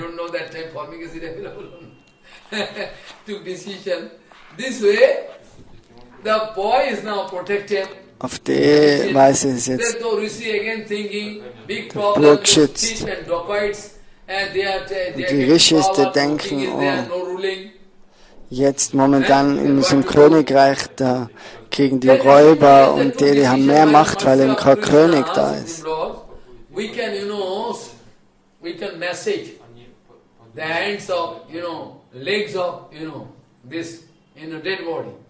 Also dann haben sie gesagt, okay, die Rishis, wir massieren jetzt den toten Körper. Und von dem toten Körper ist dann eine schwarze Gestalt, so wie ein Bulldogge. Es kam und hat gesagt, oh, was kann ich machen, was kann ich machen? Also sie haben den Körper mit Öl einmassiert und nachher ist so eine Gestalt rausgekommen. Was kann ich machen für die, was kann ich machen für die? Und dann haben sie gesagt, du kannst nichts machen, geh weg, geh in den Wald. Und von da, das ist Nishad, der was da geboren worden ist. Also das ist schwarze Gestalt, Rasterlocken. So den haben sie aber weggeschickt, geh weg. Und dann haben sie wieder die Hände massiert von dem Venu Maharaj und bei der Barmherzigkeit vom Herrn. Die haben sie massiert, aber schon mit Mantras. Nicht einfach massiert, sondern mit Mantras massiert. Und dann sehen sie auf einmal, wie ganz eine wunderschöne Person geboren wird und rauskommt. Sein Name ist Bhritu Maharaj. Und so ist Bhritu Maharaj wird geboren und von der rechten Hand Archie. Und sie sind jetzt zufrieden. Oh, das Symptom, das muss jetzt sein, dass das die Ausführung ist vom höchsten Herrn. Und jetzt kommt Bhritu Maharaj. Then Supreme Lord, those sages, Rishi-Munis, they started prayer. Und die Rishis und Munis, die beten jetzt zu Bhritu Maharaj. Und Bhritu Maharaj ist ganz überrascht, dass jetzt habe ich gerade Geburt genommen und ihr verehrt mich so. Bringt mir so viele Gebete da, so was für Qualität seht ihr in mir? Ihr habt doch jetzt erst Gott Geburt genommen. Und die Rishi sprechen dann, oh, wir können Zukunft, Vergangenheit und Jetzt sehen, so deswegen verehren wir die.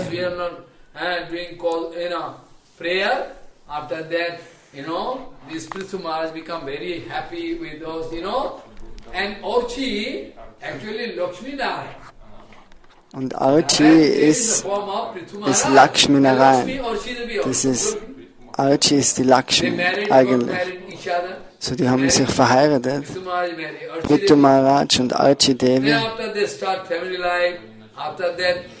Nachher haben sie das Familienleben angefangen.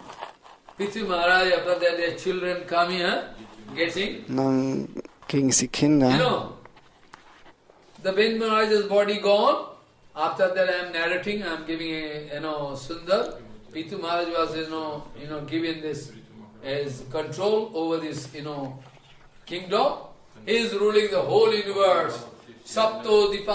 Also regiert jetzt den ganzen Universum, der Prithu Maharaj. Das sind die Könige von der ganzen Welt. This way you see now, Druva Maharaj started his family life. First of all, Druva Maharaj wanted to get some solution for this world, in this world. Also Prithu Maharaj wollte, es sind so viele Berge im Land, er wollte das Land alles einmal flach machen, zuerst. Also die hügelige Landschaft wollte er flach machen, sodass viele Leute dort leben können. Die Menschen können dort ihr Leben anfangen. Und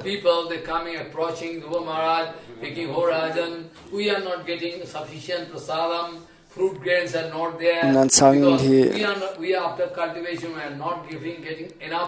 Leute, die sagen jetzt, dass wir eben unsere Ernte, das ist sehr schlecht, kannst du uns helfen? Und Prithu Maharaj sagt, warum, was ist das Problem? Und nachher gibt er so Anzeichen, dass er jetzt mit Pfeil und Bogen auf die Erde schießt. Und nachher, jetzt kommt die Erde und spricht zu ihm, oder er spricht zu ihr, warum gibst du uns keine Ernte? Und die Erde sagt dann, was ist das Problem? Und die Erde sagt dann, dass so viele dämonische Charakter da sind, die wollen Kontrolle über mir nehmen, über meinen Körper, über die Erde. So, deswegen bin ich so in Schmerz. I can kill you if you don't help, because all my sons, subjects, Praja, they are suffering because you are not helping. I like to kill you. Don't kill me. I am woman. You should not kill me. So, then you will have to help me. Er will sie dann sogar töten, aber sie sagt, nein, ich bin eine Frau, also töt mich nicht. You can see me as a Gomata. Du kannst mich sehen als Gomata. You can now see me as Gomata, and you have to milk. Those many rishis, when they are milching, they can find Veda. Also wenn die Rishis die Kuh melken, von daher kennen die vedischen Schriften. According to a great situation, you can get milk. Things related to our body and mind. Also Milch bedeutet Dinge, was in Relation, in Beziehung sind zu unserem Körper und Geist. So Muni Rishis kriegen die Rigveda, anders das, die was im Körper sein, die kriegen Milch und die Nahrung. So das ist Gomata. After that, Gomata, Prithvi Devi is going to give everything. Prithvi Devi now worshipping Prithu Maharaj. Prithvi Devi verehrt jetzt Prithu Maharaj. Namo Parasmai Purushaya Mayaya Vinnastanana Tanove Gunatmani Namaho Sarupanubhavena Nirdhuta Dabba Kriya Karako Vipramordharamayi.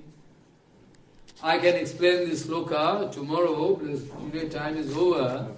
So this way actually, the Prithvi Devi is going to give back all crops and grain and seed, everything, as per the order of Prithu Maharaj. Now Prithu Maharaj started big yagya. Indra, his name is Indra. Now Indra, his name is Shatakratu. You know, Indra, his name is Shatakratu. Indras von Indra Name ist Shatakratu. 19 Adhyay, fourth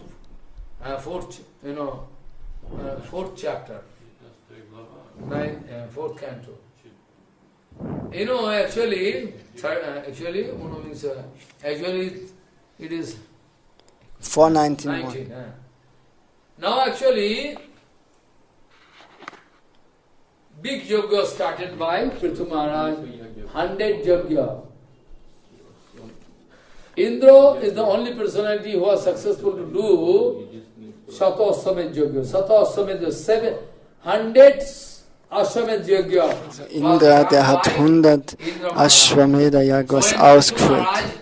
So Prithu Maharaj, wenn er Sai Ashwamedha Yaga angefangen hat, und hat er fast jetzt, ist er zur Zahl von 100 gekommen, 99 sind schon fertig gewesen und er hat das letzte dann angefangen.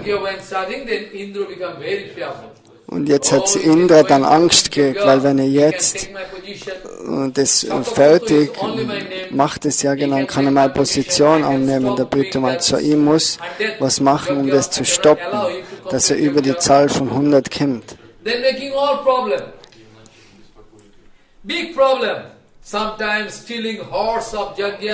Also manchmal stehlen sie das Pferd vom Yagya, also sie machen so viele Probleme.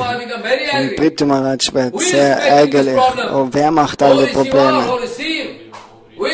Wer macht alle Probleme?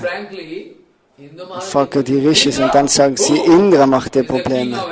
Und wer ist Indra? Das ist der König vom Himmel. So, er will nicht, dass du das 100. Yagya fertig machst. So, dann sagt Prithu Maharaj, ich will jetzt Punishment, also zu Indra geben. Also, du kannst ihn Indra runterbringen und dann werde ich ins Feuer werfen. Und die Rishi Munis, die machen dann Swaha und Indra fällt runter ins Feuer.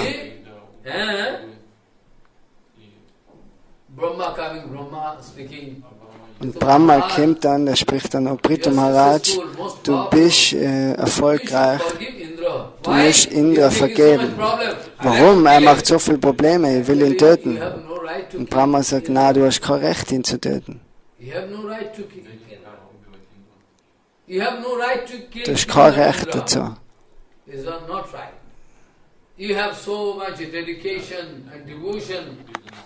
Also, du hast so viel Hingabe, also du sollst Bhajan starten. Vielleicht hast du 99 Yagas gemacht, du musst nicht 100 fertig machen. Gib doch die Ehre zu Indra, weil du bist halt nicht interessiert für Ruhm und Ehre. Und durch die Bitte auf den Brahma hat er das dann gelassen und er hat das gestoppt. Und dann hat er Freundschaft mit Indra geschlossen.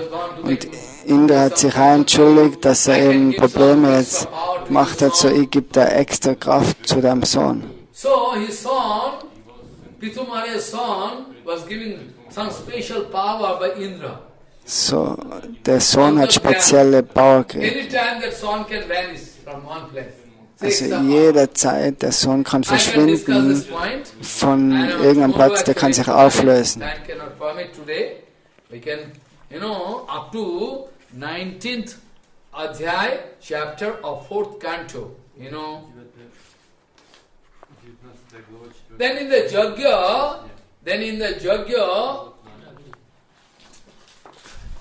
so in the yagya of, in the yagya of Prithu Maharaj, actually, Supreme Lord himself, Vishnu, appeared. Und zu dem Yagya ist dann Vishnu gekommen. Sangyam napuryad pramoda suyatu yogo suparam paramarurukshu. Final advice.